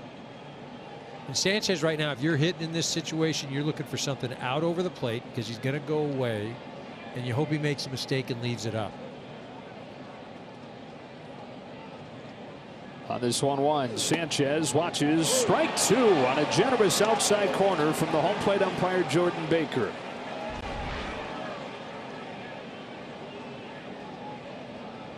Yeah, I mean, you know, look at that pitch. It's borderline. If I'm pitching, I want it. That looks, you know, if I'm hitting, it feels like it's a foot outside. Borderline if you're a pitcher. Yeah. Ball if you're a hitter. But again, that's where they're going to go. In RBI situations, most pitchers are going to go away, and you hope they make a mistake and leave it up. Tying run at the plate in the 6th. Sanchez hits a high fly ball, but foul. Up into the second deck, and it stays at 1-2. 17 home runs in his career against Boston. Yeah, and the problem, if you're looking inside, you're going to get beat by a breaking ball or even a fastball away. And you just got to be disciplined enough to say, I'm looking away, I'm looking away, I'm looking away. Don't get greedy. Take that base hit to right center. But it's tough. It is tough. His base hit earlier today was the other way. It's a bouncing ball left side. Devers has it to second one. On to first. It's a double play. Around the horn they go. Eovaldi and the Red Sox keep a 3-0 lead. Middle 6 in Boston.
Second double play of the game for the Yankees is Nathan Eovaldi, who is always a high ground ball pitcher, has induced a season high 11 of them tonight.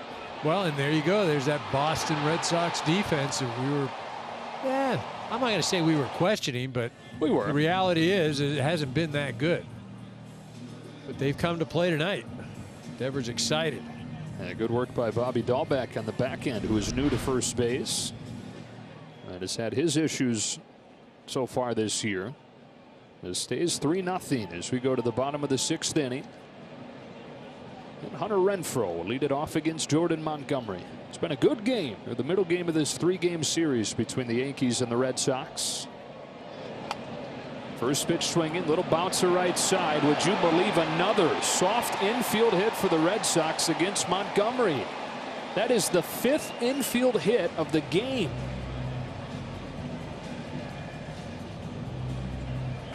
Montgomery's just got to be sitting out there going, uncle. And now this is, again, the same time. You know, LeMahieu is on the left side of second base with Renfroe. You know, after looking at those charts, you're going to say, man, oh man, this is the second or third time that LeMahieu's been positioned over there, and they hit a little squibber. I mean, they've got 8 hits total, 5 of them like that. Right.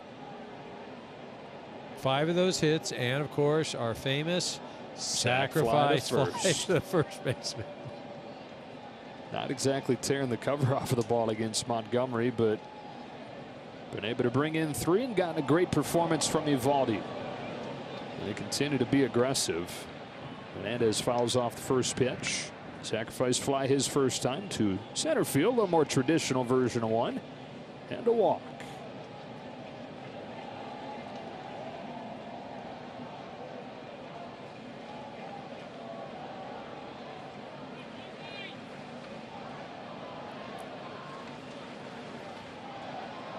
First time Montgomery has pitched into the 6th inning at Fenway Park in his 4th start there. Ahead of Hernandez 0-2. I mean, he really has done an excellent job. I mean, I'll say it. He's done an excellent job of pitching. He just has had some horrible luck as far as where the ball has gone, the placement. But he is just, I mean, he's staying away from barrels. 28-year-old out of Sumter, South Carolina. Home with an 0-2 to strike out Hernandez. Was looking for something else. Got a change-up center cut and took it for the first out of the inning. The Fox Bet Super 6 app is giving you a chance to win Big Papi's money during tonight's Yankees-Red Sox game. You can enter anytime before the start of the 7th, so hurry up. And answer 6 questions about the 7th, 8th, and 9th innings for a chance to win $1,000. Scan the QR code now to download the Fox Bet Super 6 app and enter for free. 3-0 Boston, bottom 6. Here's Bobby Dahlbeck.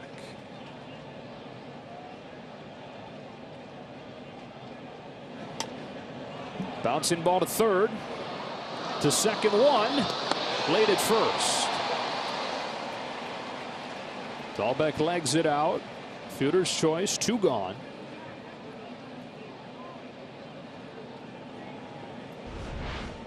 Montgomery continuing to induce soft contact, and Dahlbeck, because of the swing, and he's able to get down to first, gets a good jump out of the box. But he's not excited. He's mad. Connor Wong, who's 1 for 2 in his first big league start. This will be the 90th pitch for Montgomery, just the 3rd time this year he's reached that mark. Cutter is up and in, ball 1. He's held true to form, where typically, different than most pitchers, the numbers have gotten better for Montgomery as games have gone on. First 50 pitches of the game, opponents hitting around 300. After that, they're hitting below 200.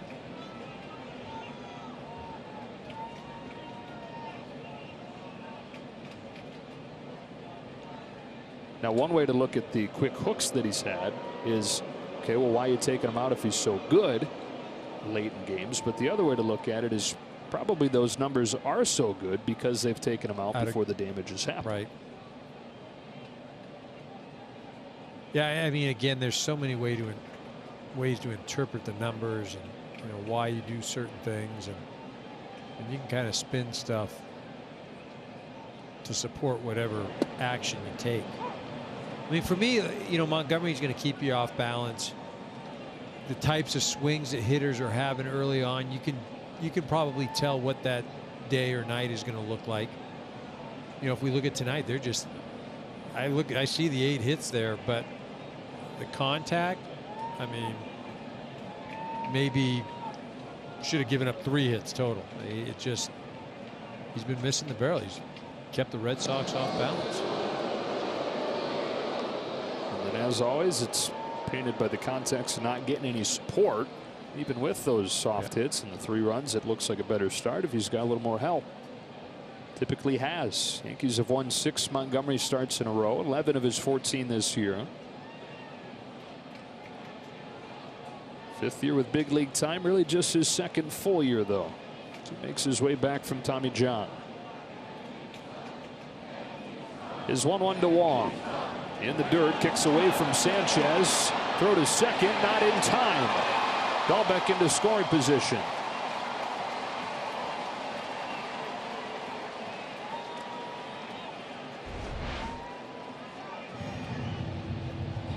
Again, Sanchez trying to just smother that thing and shoots off the chest protector, gets far enough away where unable to get it down there in time. Yeah, but here we go. You know, it's again the way that the evening's gone for Montgomery. Got a runner in scoring position on a pitch that, you know, bounced, and you know, now Wong is just really a flare away from driving in a run. And like I said, the way the evening's gone for the Yankees in Montgomery, it's almost like you expect that to happen.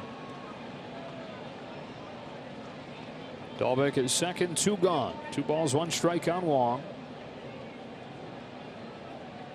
Montgomery deals and Wong watches. Strike 2. That's a nice pitch.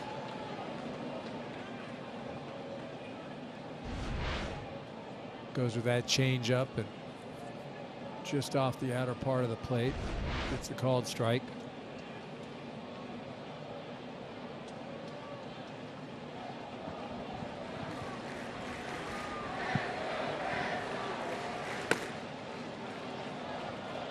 Two pitch taken by Wong. Count goes full.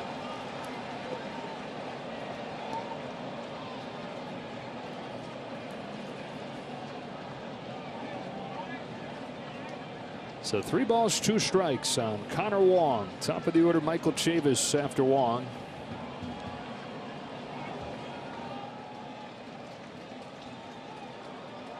There is action in the Yankees bullpen as Montgomery gets ready to throw his 95th pitch.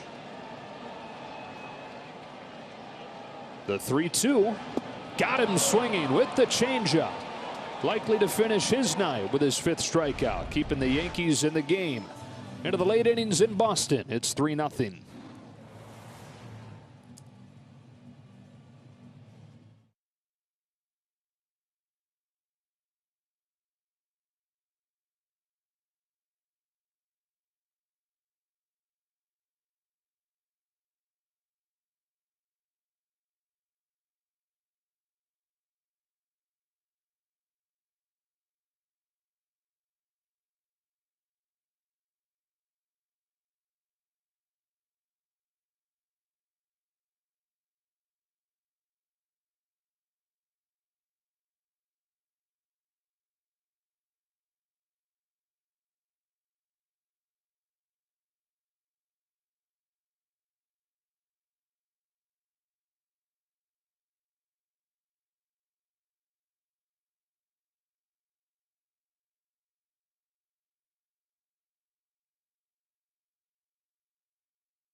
3-0 as we go to the 7th inning.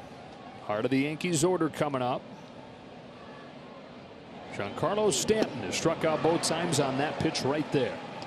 Yeah, I mean, he's just shown no indication that he's able to pick that pitch up from Eovaldi. And I mean, really, if you're Eovaldi, you mix in a fastball out of the zone, but continue to go to that breaking ball until Giancarlo shows you something different. Yankees have 5 hits in this game, all singles, all from the top 3 in the order. From Stanton on down, they're 0 for 12.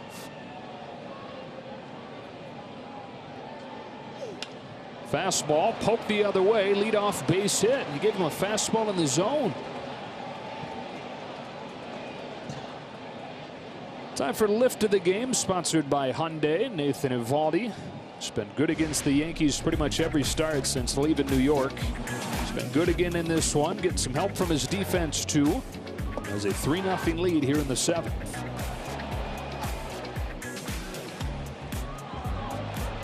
Yeah, you see that was the big one for me, that double play with Sanchez up at the plate. See Eovaldi, he's fired up. And his 2 starts this season against the Yankees, 1 earned run over 11 innings. Beat him in early June. Trying to do the same here in game 2 of this 3-game series at Fenway. Packed houses this weekend. Boyd is grounded out both times. Swings and misses at a high fastball.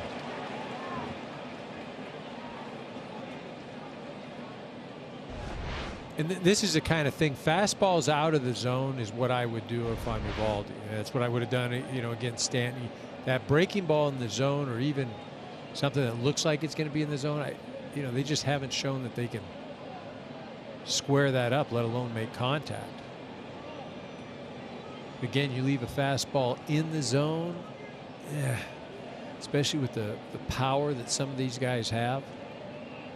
Voit, the home run champ last year, 22 in the short season. Takes fastball in the zone here, and it's 0-2. Yeah, he's kicking himself right there. He didn't think he was going to get that. I mean, now so many things you can do if you're Eovaldi. He's got that full bag of tricks. 0-2 pitch. Got him swinging.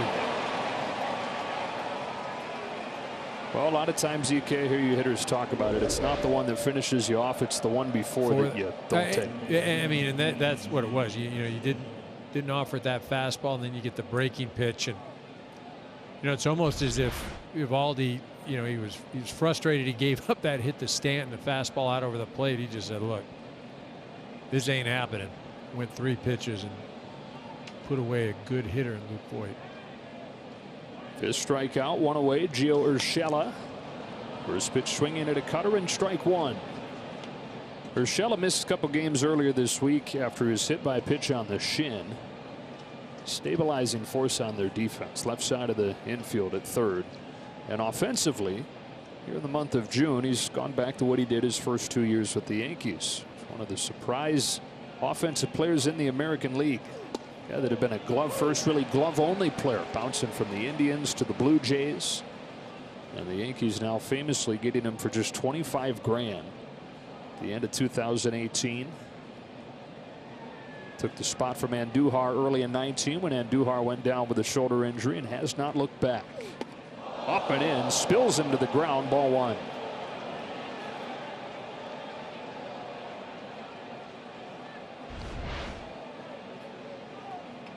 See, this fastball just continues to run in there, and you know, that'll keep you from diving out over the plate. Eovaldi's got that great breaking ball. He can go away with it, or you double up and go right back in there with a fastball. Off the end of the bat at second, Chavis will shovel it on to second 1. Not in time at first. Urshela aboard to keep the inning going. Nearly turned the 3rd twin killing of the game. Alex Cora is going to hold on to make sure they didn't. Yeah, this ball wasn't hit very hard, and Chavis does a nice job of feeding it to Bogaerts. I didn't think they had him there.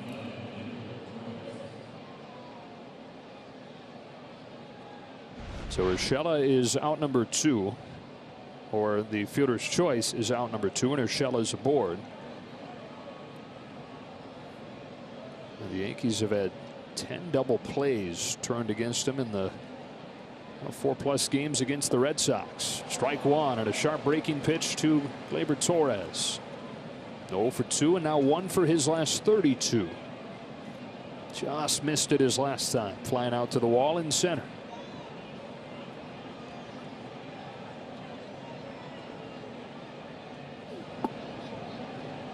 God, that breaking ball, I mean, that is so difficult to cover as a hitter.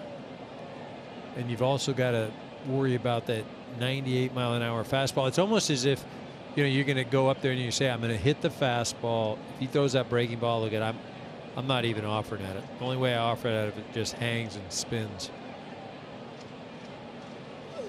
Fastball cut on and missed. 99 from Eovaldi, and it's 1-2. Yeah, you just, like I said, as a hitter, you just got to pick your poison.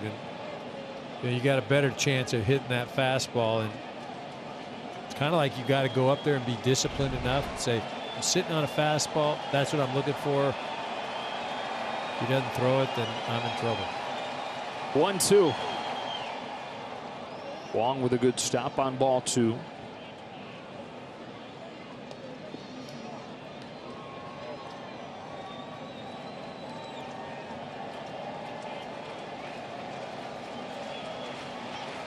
Yankees looking for their first hit from the bottom 6 in the order. 2-2.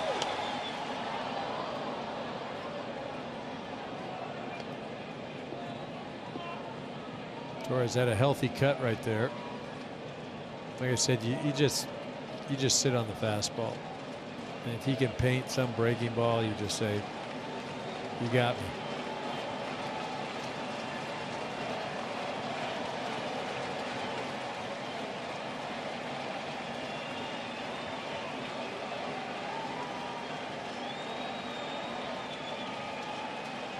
Another 2-2. A filthy breaker that he takes, and the count goes full. Right now, it almost feels like he's not even offering at the breaking ball, and you've got to continue that here. 3-2. Fastball. Be ready for a fastball.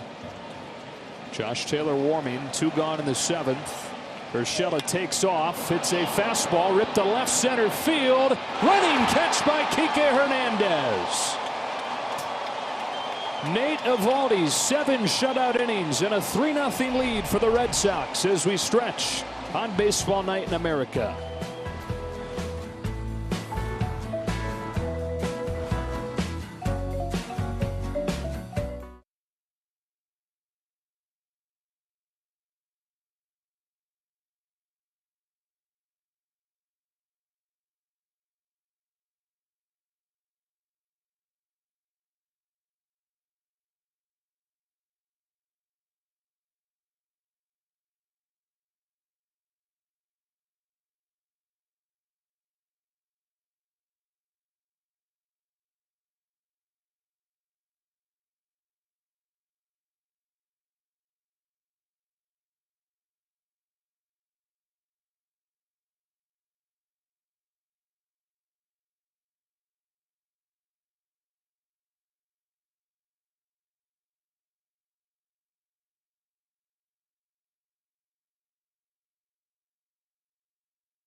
Red Sox leading 3-0, trying to take the first 5 games head-to-head with the Yankees in 2021.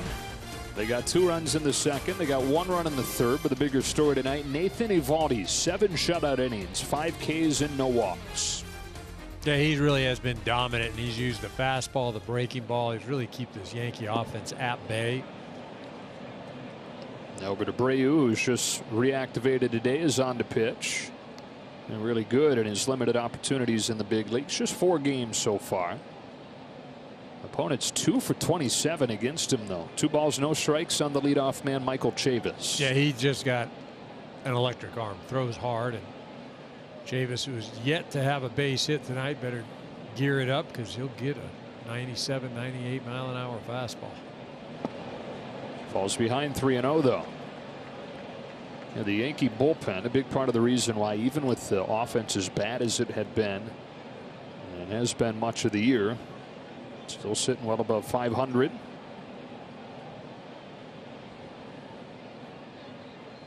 And it's been with a different cast of characters than I expected because of some of the injuries they've dealt with down there. Speaking of, Zach Britton, who just returned, made his season debut a few weeks ago, back on the IL with a hamstring injury last night. Yeah, watch that. He threw a pitch and felt a little tug, and then tried to throw another one. Chavis into center field with a leadoff base hit.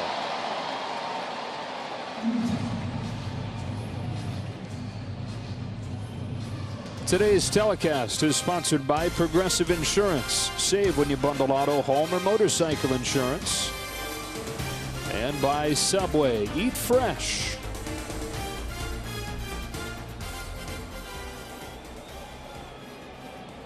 Packed house in Boston. Red Sox 3, Yankees nothing. Yeah, it really is good to see the ballparks filled again. The energy, just the excitement. Strike 1 on Verdugo. There's a great buzz in there last night with them honoring Dustin Pedroia. Yeah. And some of the Red Sox greats were there to honor him. Pedro Martinez. Yeah, Louis Tiant was there. Tiant. And then Ric Flair. Ric Flair, that other Red Sox great. That's it. Woo! Nailed it. Pedroia, big wrestling guy. That's at the knees, 0-2. Says he would love to manage one day. Alex Cora said jokingly, whenever he wants to manage, he can come manage the Red Sox as long as I can keep a job as like an advisor and still make more money. Yeah. In that case, sure, have at it. So you want to be a big league manager, huh? Always sounds good. It sounds good if you're raising the trophy at the end of the year, but man, that's a thankless job. Stressful every day. And it's not just managing a game, it's managing everything else. Aaron Boone dealing with the rigors of being a big league manager. Hanging out with John Hamm there.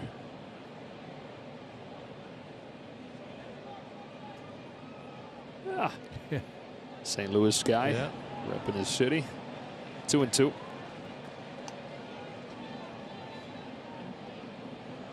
But win in Rome with the Sam Adams. Right.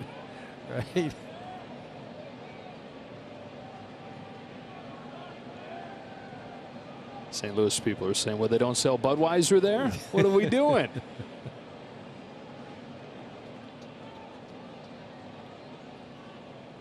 Abreu to Verdugo with a 2-2 pitch. Got him with a fastball at 98. 1 gone in the 7th.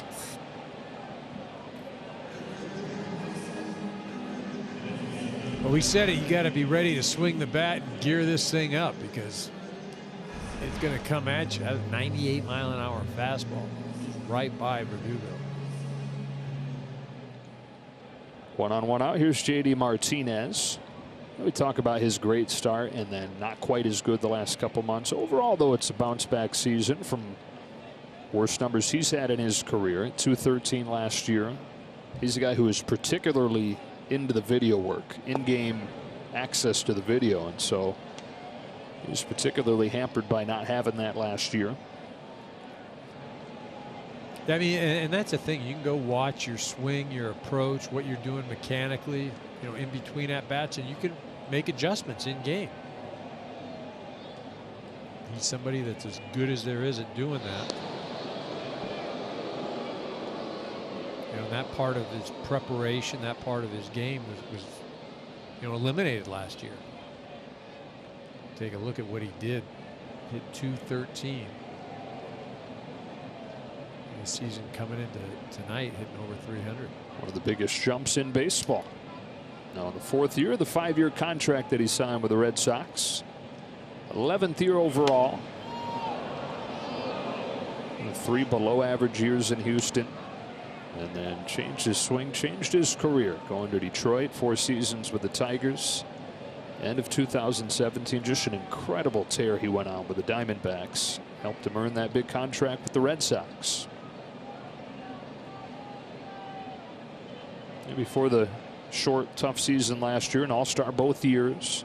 Top 3 in average, top 3 in slugging. Led the American League in RBIs. You're getting back to a similar place here this year. 1 ball, 2 strikes. Yeah, I mean, he's had stretches where I remember in Arizona, it's about a 50-game stretch. It was as good as anybody ever had in the game of baseball. He hit 29 home runs in 62 games. Yeah, I think that's good. That's not bad, yeah. Drove in more than a run per game.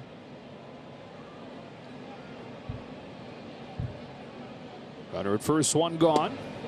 Good take on a sharp slider to even the count at 2-2.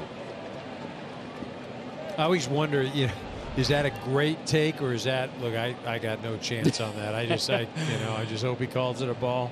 So is that difference between great take and a lucky take? Yeah, right.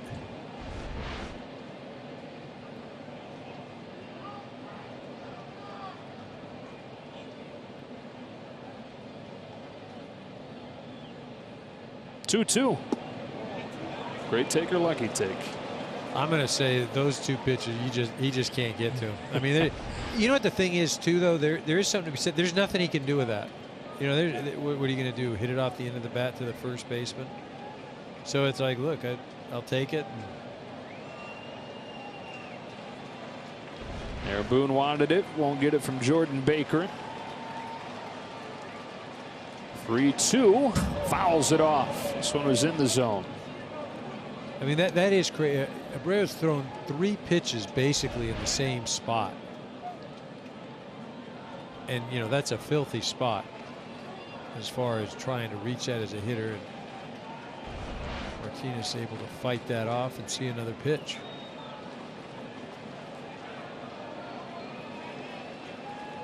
Abreu in his first game back in the big leagues.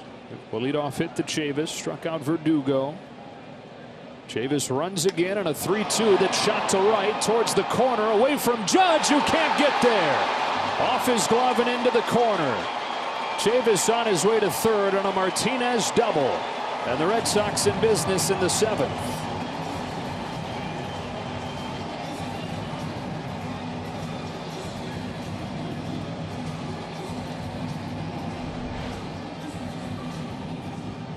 That ball just runs in off the plate, and Martinez able to shoot it to right. You see Chavis, he was running and then he stops because he thinks that Judge may have a beat on it.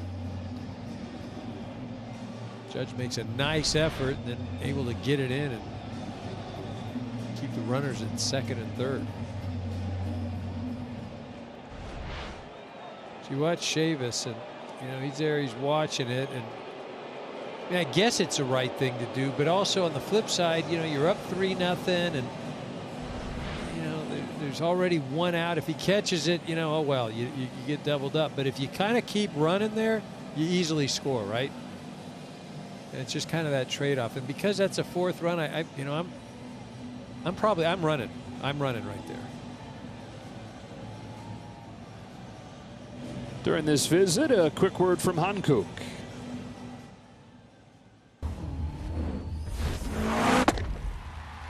Never halfway. Hankook Tire. Chavis at third, Martinez at second. Xander Bogaerts coming up, 3 for 3 today.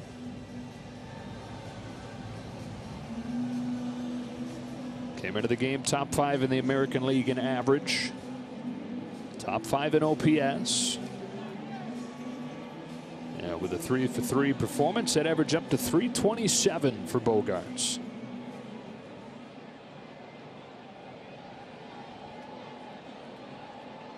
Couple big runs sitting out there at second and third. Infield comes in for Aaron Boone. If I'm Abreu, I'm throwing the breaking ball away, and I'm going to bust in on the fastball. And if I'm Bogaerts, I'm looking for something out over the plate, and I'm looking for something up. First one, ball one.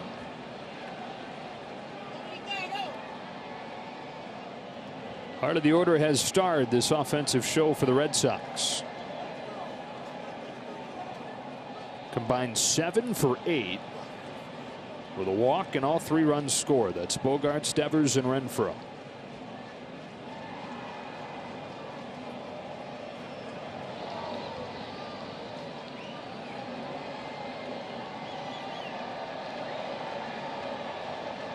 Chavis at third, Martinez at second.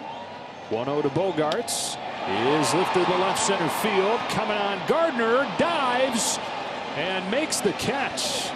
Chavis comes in to score. 4-0 Boston.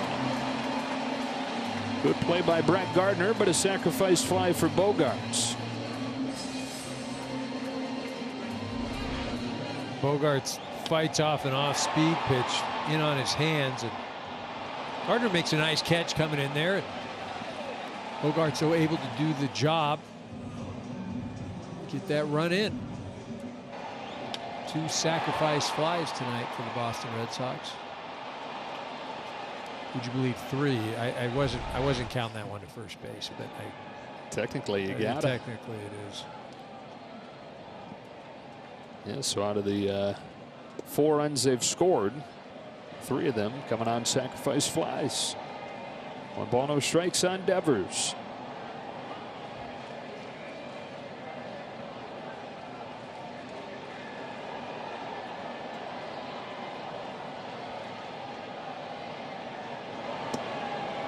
Two balls, no strikes. Well, you've got first base open. You've got the right-handed hitting Renfroe on deck. You just, I'm not even messing around here with Devers for a 2-0 pitch. Oof, Man, oh man. I'm not messing around with him, but he is. Get him out of his shoes here.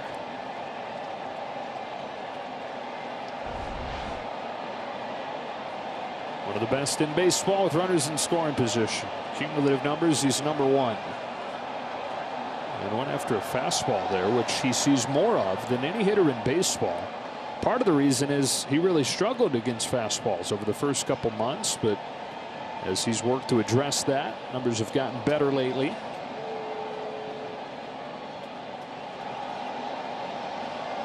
On a 2-1.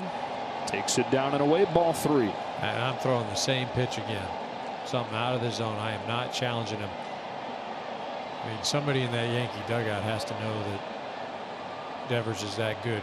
They had to have seen that graphic somewhere, right? I'm not giving him anything good to hit. Walk him and throw to Renfroe.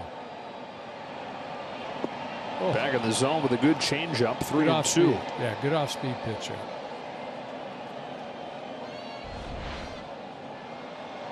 3-1 and throws that changeup.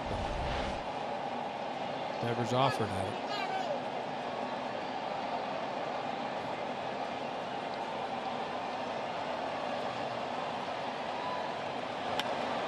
Poke down the left field line, and Duhar is there, and that's the inning. But the Red Sox get an insurance run, and after 7, lead it 4-0.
play Fox Bet Super 6 app. And one of the questions in tonight's contest is which team will hit a home run in the 7th, 8th, or 9th inning.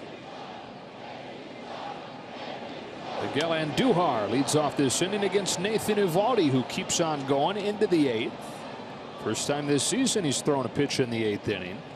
To 98 pitches now. He's crossed 104 times with a season high of 107. Dominant tonight. 5 Ks, no walks. Check to first, no swing, 1-1. This is for a Red Sox team that, first couple months really exceeded expectations in what they got from their starting pitching. It's come down to earth lately, though. Buckles the knees, and it's 1-2. I mean, there's just nothing you can do with that as a hitter. This guy's throwing 97, 98, and then drops that on you. I mean, you just kind of feel like jello up there when it's coming at you. Like, whoa, hey. 1-2. Throws a bat at it, fouls it off, and stays alive.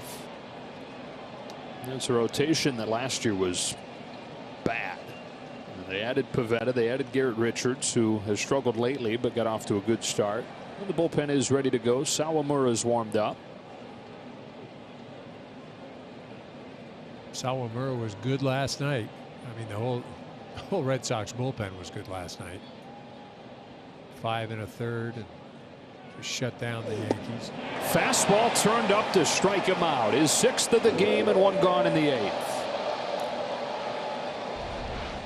I mean, that's just not fair. You're in the 8th inning, you're over 100 pitches, and oh, by the way, let me dial up 98. Hitting it's so difficult. I mean, it's difficult when it's at 90. These guys are throwing, close to 100. The breaking ball that makes you buckle.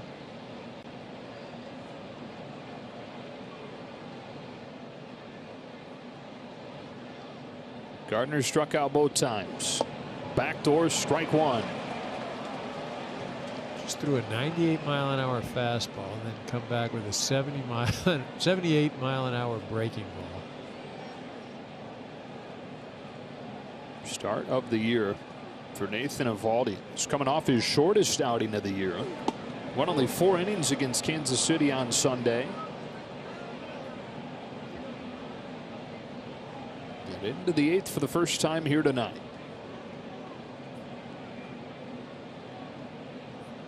One of the best strike throwers in the American League. Has been that again tonight. Ground ball right side. At second base, an easy play for Chavis. 2 up, 2 down in the 8th inning. Thursday, it's the Google MLB All-Star Starter Reveal on ESPN. And don't miss the T-Mobile Home Run Derby, July 12th, also on ESPN. All leading up to the All-Star Game, presented by MasterCard, July 13th, only on Fox. Top of the order now, and Eovaldi's going to get a chance to try and finish off 8 innings. DJ LeMahieu is 2 for 3.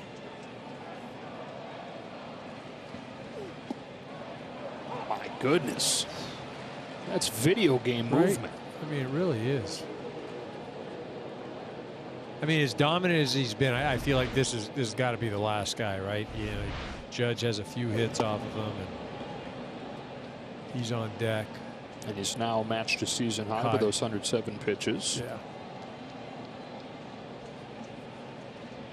Pitching with a 4-0 lead. 2 gone in the 8th. And 2-1 on DJ LeMahieu.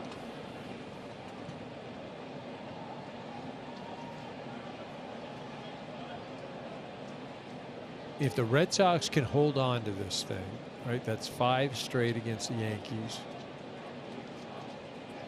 The Yankees have to start wondering. Look, we've struggled against Tampa Bay. 0-5 against the Red Sox. Fly to right and pretty deep. Back towards the wall and gone. Opposite field home run for DJ LeMahieu to get the Yankees on the board. It's 4-1 in the 8th.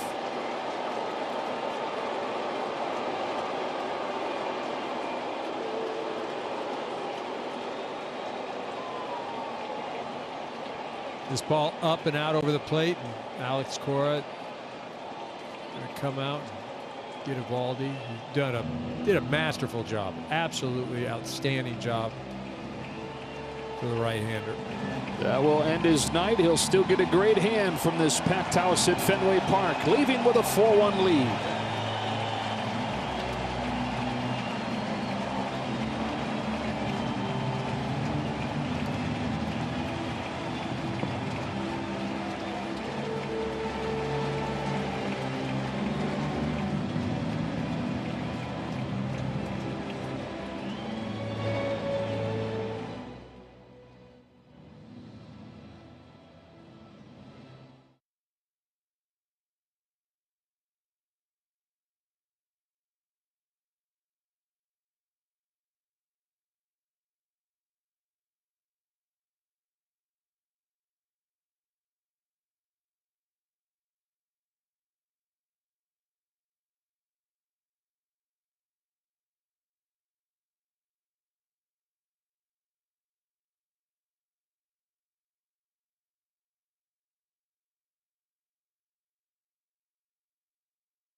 Again against his old squad. 7 2/3, his longest outing of the season.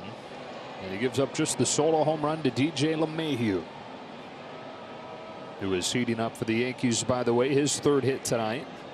Hirokazu Sawamura pitched 1 1/3 scoreless innings last night. Comes out of the bullpen and misses with his first pitch to Aaron Judge. Fastball, splitter, slider. Came in and threw last night, was effective against the Yankees.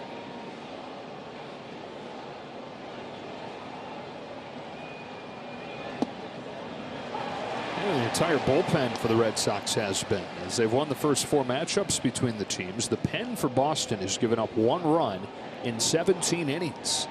This is the group that was the big question for Boston coming into the year. They were 27th last year. They're 7th this year, and they've been at their best against the Yankees. 1-2, got a chase.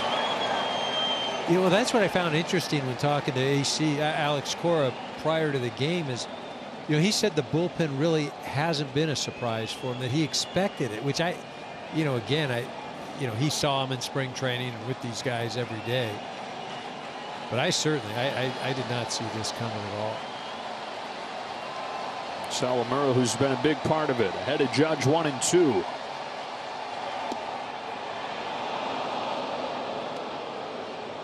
Extra important as the starters have begun to struggle. Outings have been shorter.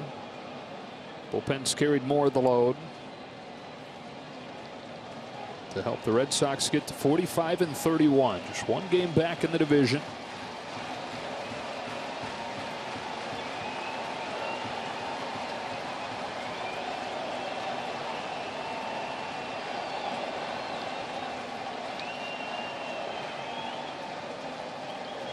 Two-two pitch.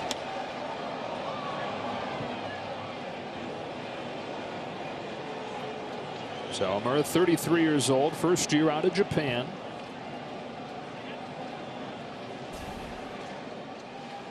Through 10 seasons professionally in Japan.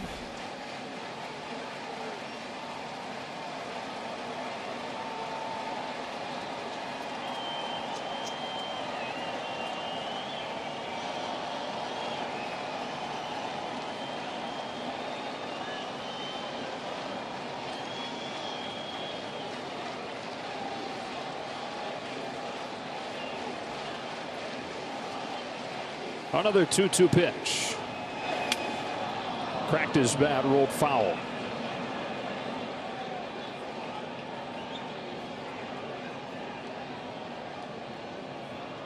Yankees coming back tomorrow with Garrett Cole. That's why just one of these first 2 ball games was so important for this Yankee ball club. I feel like they've got a good shot tomorrow, and they would have liked to have taken at least one. Right now down 4-1. Getting on the board here in the 8th inning on LeMahieu's home run. Now 2 balls, 2 strikes on Aaron Judge. Sawamura out of the bullpen trying to finish the inning. Here he comes. Another foul. Judge. You got to hand it to Judge. Just continues to fight pitches off. And said earlier, anytime you can do that, you give the pitcher an opportunity to make a mistake. This guy badly wants the punch out, huh?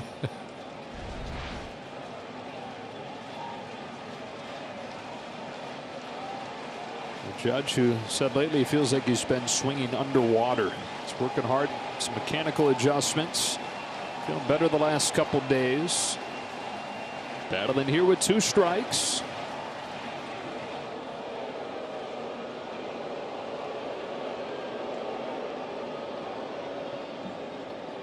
"29 years old in his 5th full year. Former Rookie of the Year, MVP runner-up.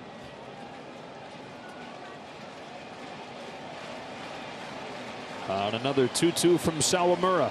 Judge fouls it again. Next pitch will be the 9th to Judge.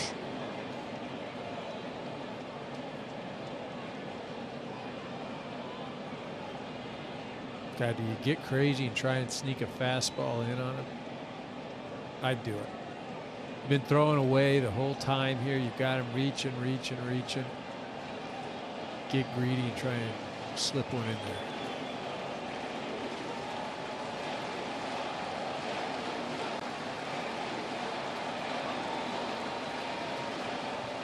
On the 9th pitch, Aaron Judge takes in the dirt. The count is full. If he reaches, Gary Sanchez comes up. Yankees trying to chip away. They're one of the best come from behind teams in the league, and especially lately.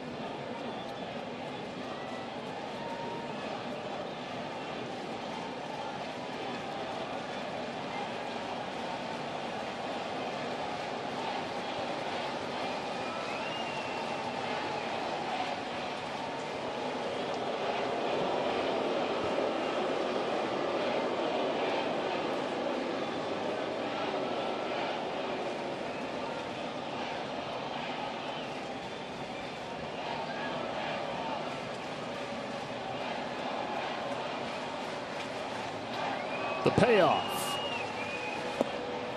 Judge takes the walk, a 10-pitch battle, and he keeps the inning going for Sanchez.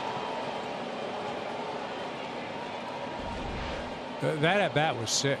I mean, it really was. He fouled off a ton of tough pitches. My man there just, man, that was a lot of standing. Didn't get to ring him up.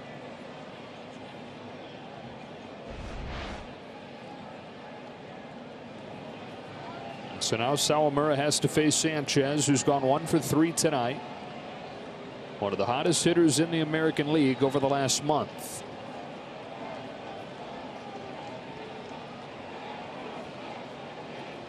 I got to make Sanchez beat me to the right side of the field. Not going to give up 2 runs on one swing. Missed in, ball 1.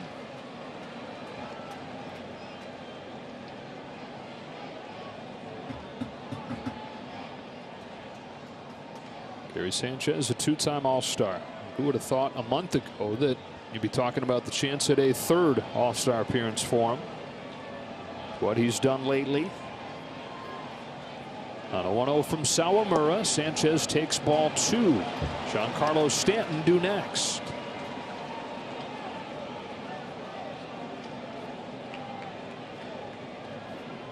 And Sawamura will have to face him, the 3-batter minimum.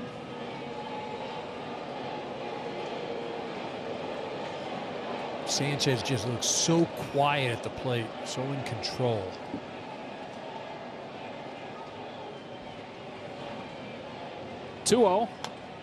Strike 1. Nathan Eovaldi got the first 2 outs of this inning pretty quickly. And then DJ LeMahieu, the opposite field home run to chase him. 10-pitch at bat for Judge, ends in a walk. Yankees on the verge of making this really interesting here in the 8th.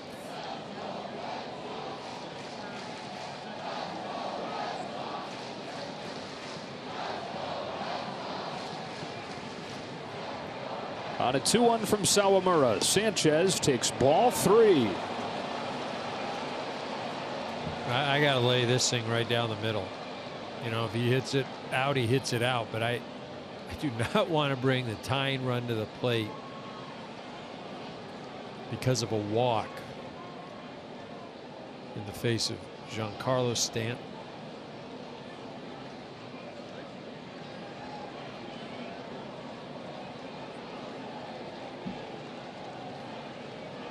He walked Judge. Now 3-1 on Sanchez. And time taken at the plate.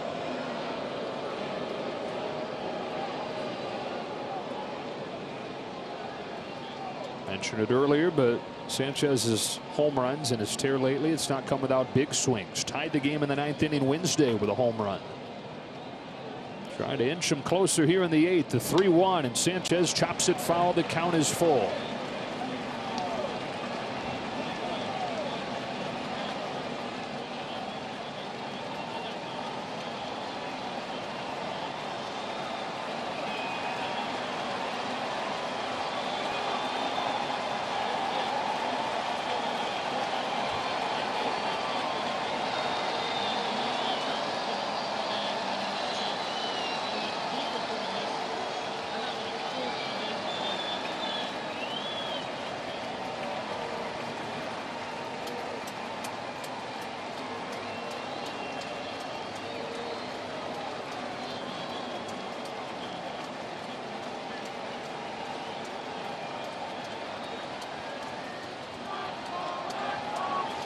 There goes Judge. Here comes the 3-2. It's back-to-back 2-out walks, and the tying run comes up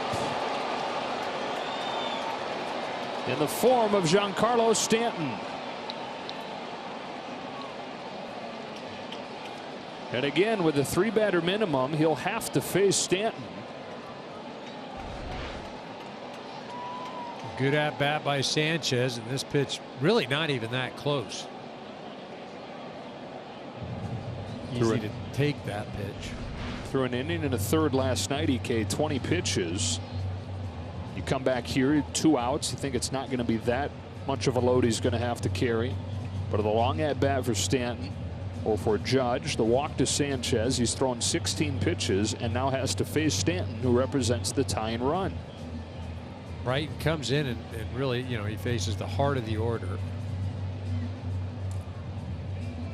And it's almost as if he's pitching too careful. You know, he's got the, or at least he has a 4-1 lead. Just needed 1 out. You know, the at bat by Judge was really incredible. 2 outs, nobody on. It was a 10 or 11 pitch walk. Sanchez follows it up, just passing along the baton, and now you got trouble.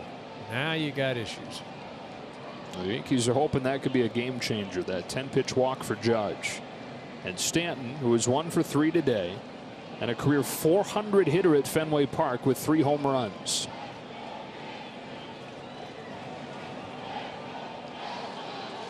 Tying run at the plate with 2 gone in the 8th. Sawamura to Stanton. That's the pitch they've gone to all night. This time he lays off ball 1. Well, you mentioned that's the pitch that Eovaldi struck him out twice with, and then the 3rd time up tried to sneak a fastball by him, and Stanton shot that thing to right field. And if you're beating me, you're beating me with a breaking ball. Judge at second, Sanchez at first. 1-0 pitch to Giancarlo Stanton. Down and in, ball 2. Adam Ottavino is ready to go in the Red Sox pen. And if this continues on to Luke Voit, he'll most certainly come in.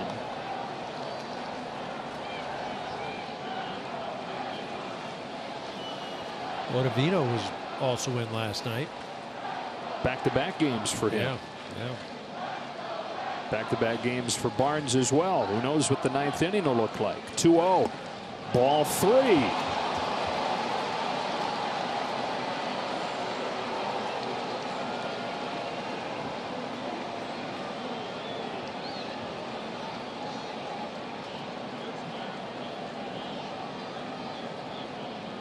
Man, 3-0. And then you've got last year's MLB home run champ on deck with Luke Voit. On a 3-0, it's ball 4, and Sawamura's walked him loaded. Alex Cora can't get out there to make the change soon enough. 3-batter minimum fulfilled. He'll go to Ottavino. The former Yankee coming on with a tying run aboard and 2 gone here in the 8th.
Ottavino's got to come on to face Luke Voit, who has gone on a tear coming off of the injured list. First pitch that he saw, he hit a home run. That was on Tuesday. On Wednesday, as the game-winning hit, it was nearly another home run. Went off of the wall, technically a walk-off single. And he homered again the next day. He comes up representing the go-ahead run with 2 gone in the 8th inning. I mean, that's just presence and energy. And he could use some right here. Against his old teammate, Adam Ottavino, having a great first season in Boston. Bases loaded in the 8th. Ball 1 on Voit.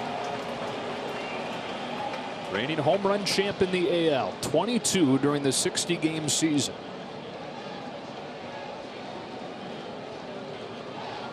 Judge walked on 10 pitches. Sanchez walked. Stanton walked and is replaced by a pinch runner in Tyler Wade, representing the tying run. Ottavino's 1-0 pitch. Voit. It's a bouncing ball, foul, and it's 1-1. You watch Voit, and he lifts that left foot, that front foot up, and it just kind of hovers above the ground, and then almost like he starts his swing and puts it down. See, watch this. It just kind of hangs, and then, oh, and that's his timing mechanism.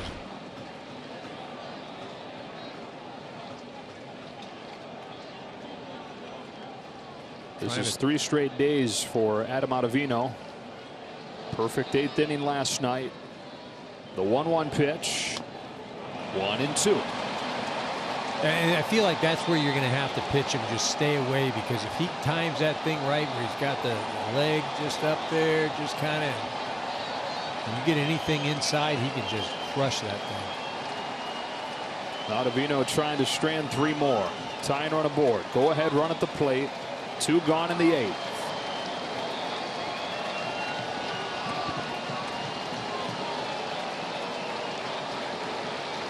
The 1-2. Able to lay off a sweeper. Ball 2.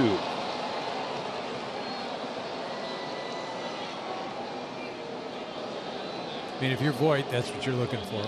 I mean, that's where it's going to be. It's going to be out there, and you hope that he just leaves something up out over the plate, and you shoot it to the right field.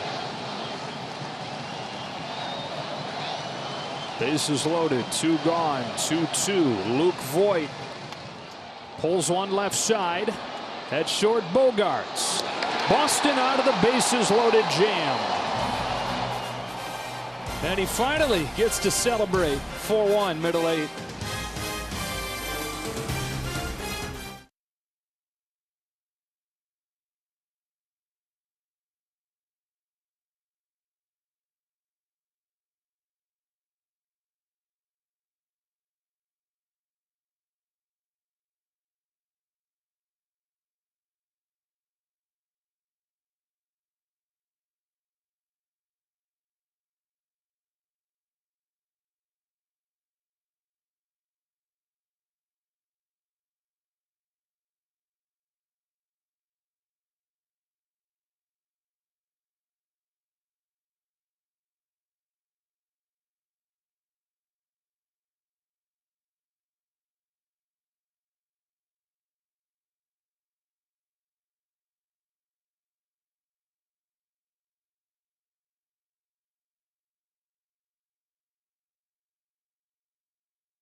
Sponsored by Geico.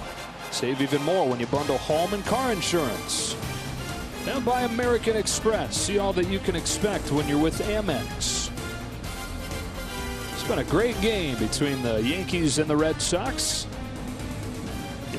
Red Sox 4, Yankees 1. Yankees leaving the bases loaded in the top of the 8th. And in front of another sellout crowd. Hunter Renfroe leads off this 8th for Boston. Takes ball 1 from Abreu. The Red Sox flirted with disaster there with the bases loaded. Sawamura just didn't have it going back-to-back days. And one of the rare times that you've been able to see the 3-batter minimum almost really affect the outcome of a game. It's one of those rules that's been put in place, and then you kind of forget that it's even there in a lot of ways. But that was a spot where Alex Cora wanted to go out there and hook Sawamura, but just couldn't. Yeah, he couldn't wait for that third batter to get up there. You know, the interesting thing, though, again, for me, the Yankees, they get guys on base, but they just have not been able to produce with runners in scoring position. Especially against Boston now in the 5 games, well below 200. And in danger of falling to 0-5 against a team that they won 9 of 10 against last year. Well, I mean, here again, we're looking at the offense. You know, 1 run tonight, and that's on the home run by LeMahieu. I mean, last night 3, but they were all unearned runs. I remember I was looking the other day, and going into Thursday night's game, the Yankee offense had scored the fewest runs in the American League. Like, who would have thought? It's almost unfathomable with, I mean, the Bronx Bombers. Right. And they've earned that name over the last few years. Renfroe punches one to second, and the Yankees will retire him for the first time tonight. July 24th, it's time to settle the score in round 3 between Tyson Fury and Deontay Wilder, the heavyweight championship of the world. July 24th, live on pay-per-view. Buy it on the Fox Sports app. Looking ahead to the 9th inning for the Yankees, Urshela, Torres, and Andujar coming up. Ottavino got the last out of the 8th. There is no action in the Red Sox bullpen where Barnes has thrown back-to-back days, and so it looks like Ottavino, pitching for the 3rd day in a row, is going to try to go 1+ for a save. Kike Hernandez launches a ball to left center field, but got under it. And Andujar will put it away. 2 out.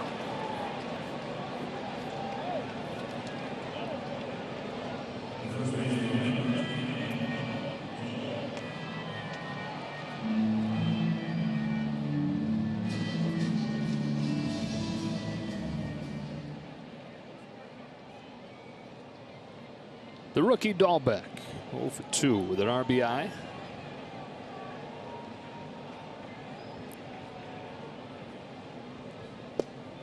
Takes a strike. Abreu doing a nice job. Fastball again, 96, 97. Got the good breaking pitch.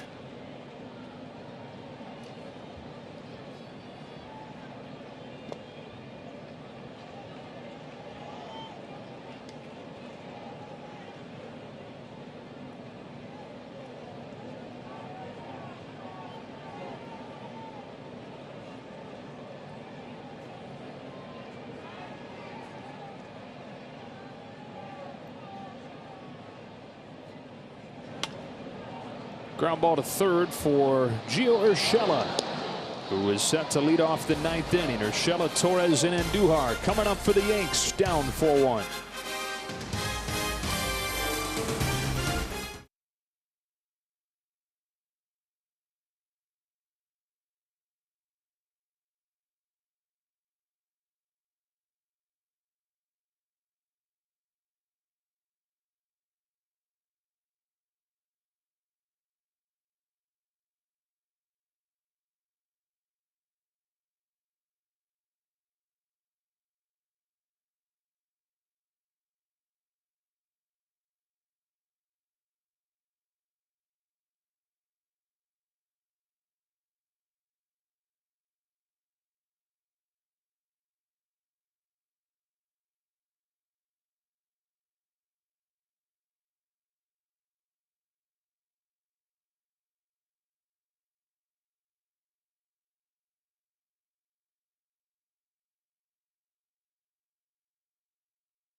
With Barnes unavailable, having pitched back-to-back days, Ottavino pitching 3 days in a row, although that includes a 5-pitch outing in Tampa Bay, is out there trying to get a 4-out save. Urshela, Torres, and Andujar for the Yankees. It's part of the order, combined 0 for 12. You're looking 6 through 9 tonight. All the production from the Yankees has come from the top 4. Well, you say all the production, right? 0 for 2 with runners in scoring position, but how about 1 for 11 with men on? I mean, just, you know, again, the ineptness of the Yankee offense. It really is baffling. It is. I mean, those guys are, you know, superstar players. Stanton at one point at the top of the game, Aaron Judge as well.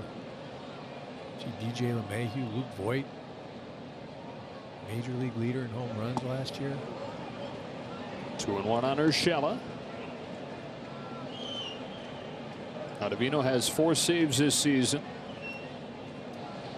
He's now allowed, out of the 20 inherited runners that he's had this year, just 1 has scored. Getting out of that bases loaded jam last inning. His 2-1 pitch is lifted off the end of the bat to center field. Hernandez is there for the first out of the 9th.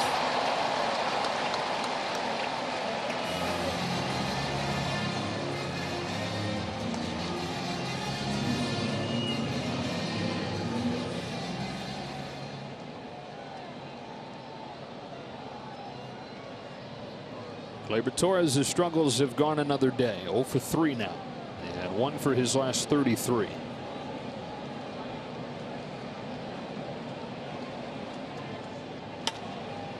Goes the other way with a base hit past the first baseman Dahlbeck. So 1-out hit for Gleyber Torres. You're in a 4-1 game in the 9th inning. He's hit it hard a few times tonight. Yeah, he went deep to center on a fly ball and then hit a line drive out there as well. And his ball is just off of Dahlbeck's glove. Shoots it into right. Got to start somewhere. He'll take that. Rougned Odor has been announced as the pinch hitter. So Odor headed up there to hit for Miguel Andujar. Acquired by the Yankees early this season. Really struggled for the most part, but started to get it going lately with 3 home runs in his last 11 games.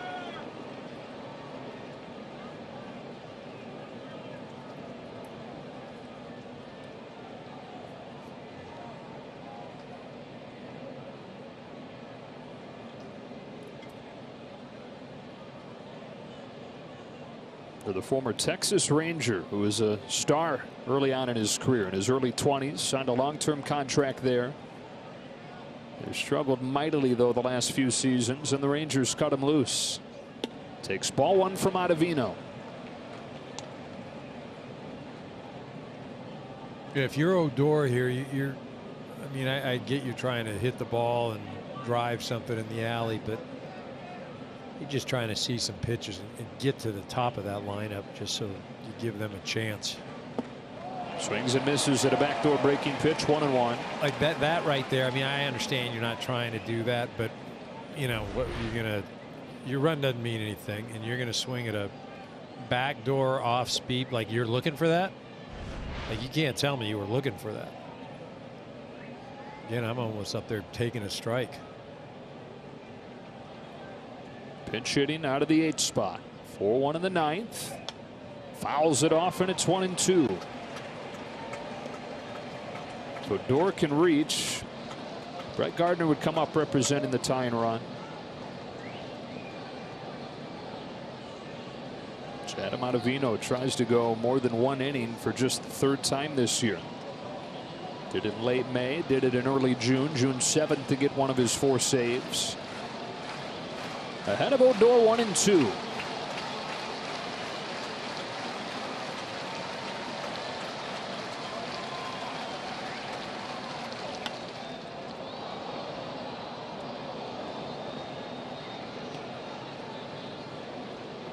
Nice job of shooting that thing. He kept that thing.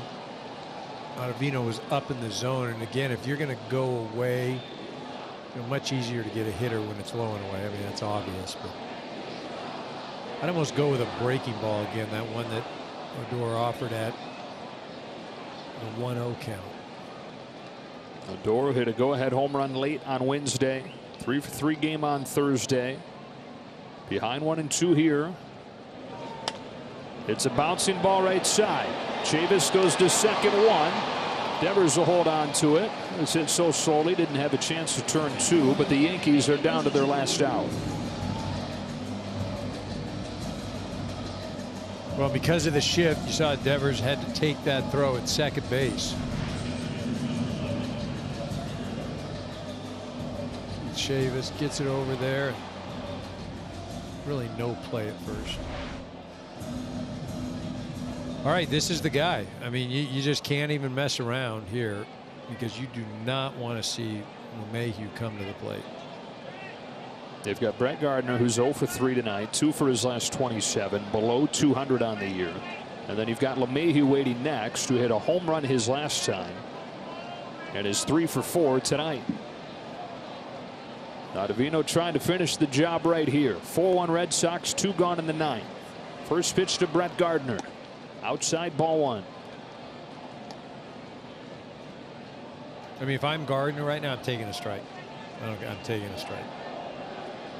Odor did not do that, but Gardner, I feel like he's got a plan here. It's a little more in his personality as a hitter. He works deep at bats.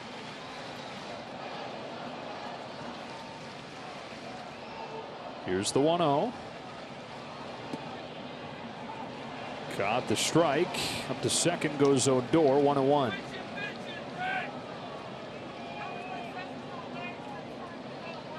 A lot of times you're not going to get that call. You reach as far as Wong did. Right, reaches it and doesn't handle it. Yeah. And may have gone over the plate, but man, don't really deserve it. So ball and a strike now.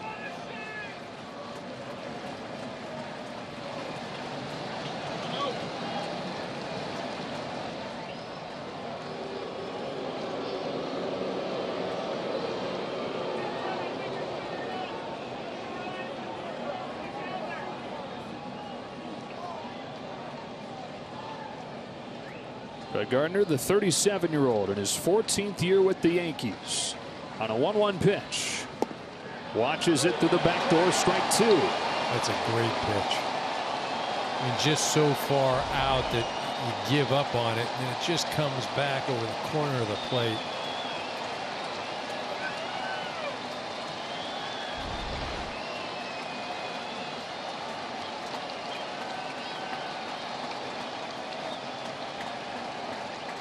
Ottavino and the Red Sox a strike away. 1 ball, 2 strikes on Gardner.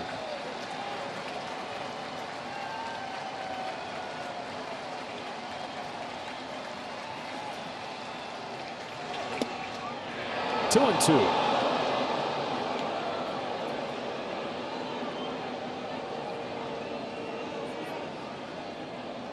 What do you think? Try and sneak that backdoor breaking ball? Or that's what I'd do.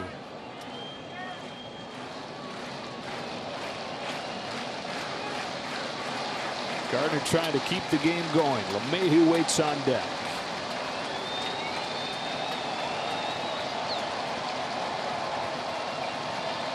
The 2-2. Taken low. The count is full.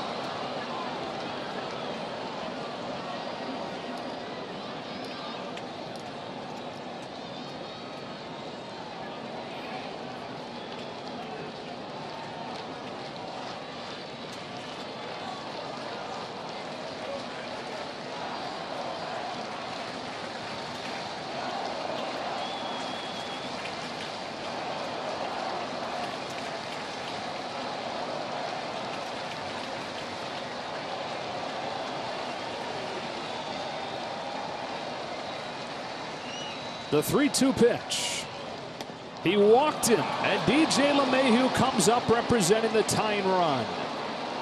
For the second time in the last 2 innings, The Yankees getting the tying run to the plate. And LeMahieu's last time up, he hit an opposite field home run for their lone run today. Yeah, Eovaldi had been just dominating all evening long, and then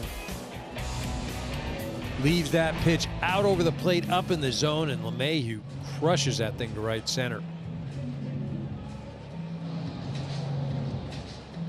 So again, Ottavino in some uncharted territory here. 3 straight days, which he's done once this season, but this is only the 3rd time this year he's trying to go more than an inning.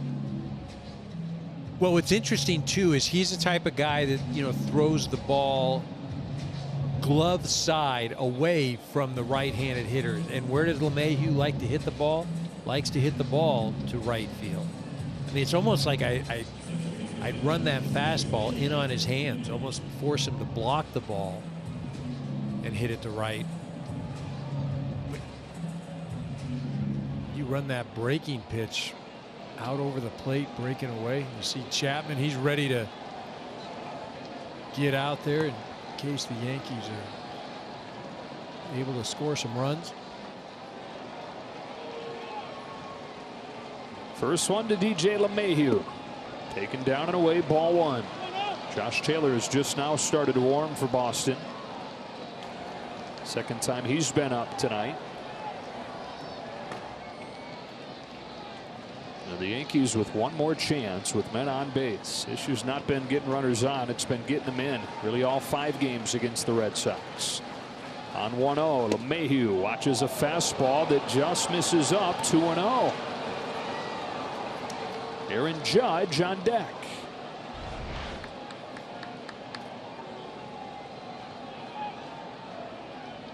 Just a tad high there.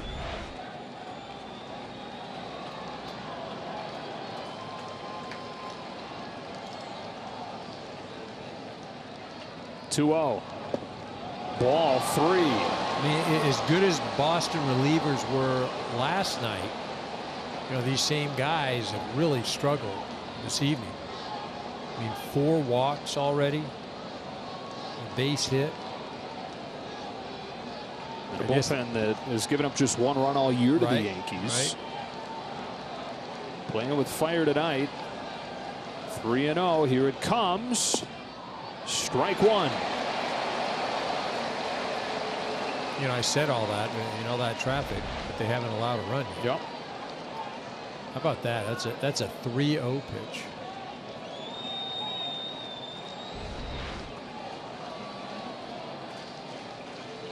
Tying run at the plate. DJ LeMahieu on 3-1. Fouls it off, and it's 3-2. The Yankees again down to their last strike.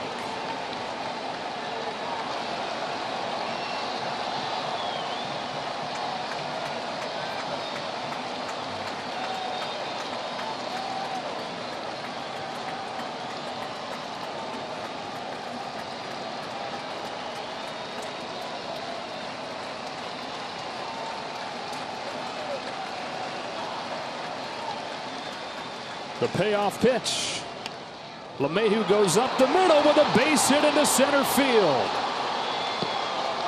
In to score is Odor. It's 4-2. The tying run reaches.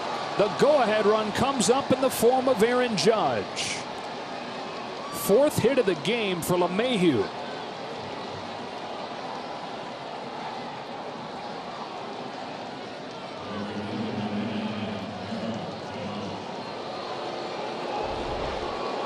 Nice job by LeMahieu. Short to the ball, pulls his hands in and just shoots that thing right back up the middle. Not getting greedy, just going for the base hit.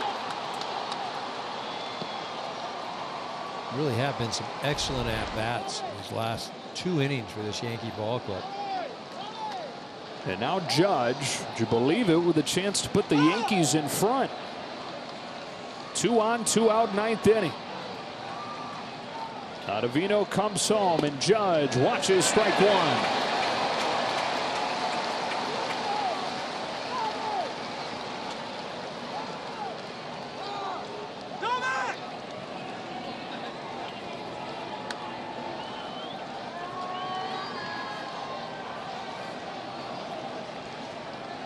0-1.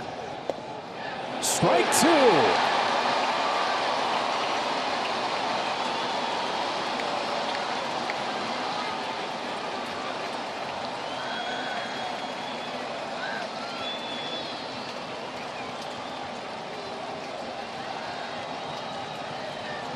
Most pitches Adam Ottavino's thrown in a game this year. 0-2 pitch. And it comes on a third consecutive day of work for him. Trying to close the game out with Barnes unavailable. Then a high wire act in the 8th and in the 9th for the Boston bullpen.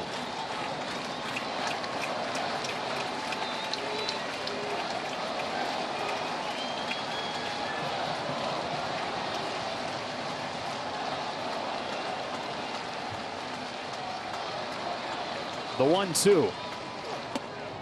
Ball 2. And this is reminiscent of that at-bat Judge had last inning where 10-pitch induced walk, fouled off a bunch of pitches, but just battled. Here he gets down in the count. 0-2, has worked it back 2-2. Tying run aboard. Go ahead run at the plate. 2 gone in the 9th. The 2-2 pitch. Aaron Judge grounds one along third and foul.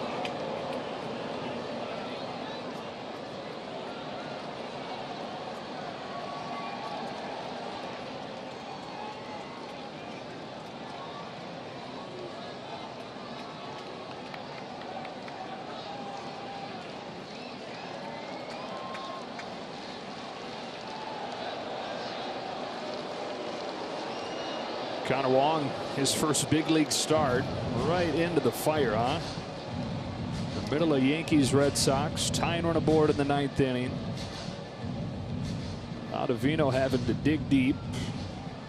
Taylor's ready to go, but it's a scary proposition bringing a left-hander on for Judge and even the guy next, Sanchez or Stanton. This very right-handed heavy Yankees lineup. Alex Cora leaning on Ottavino to try and finish the job.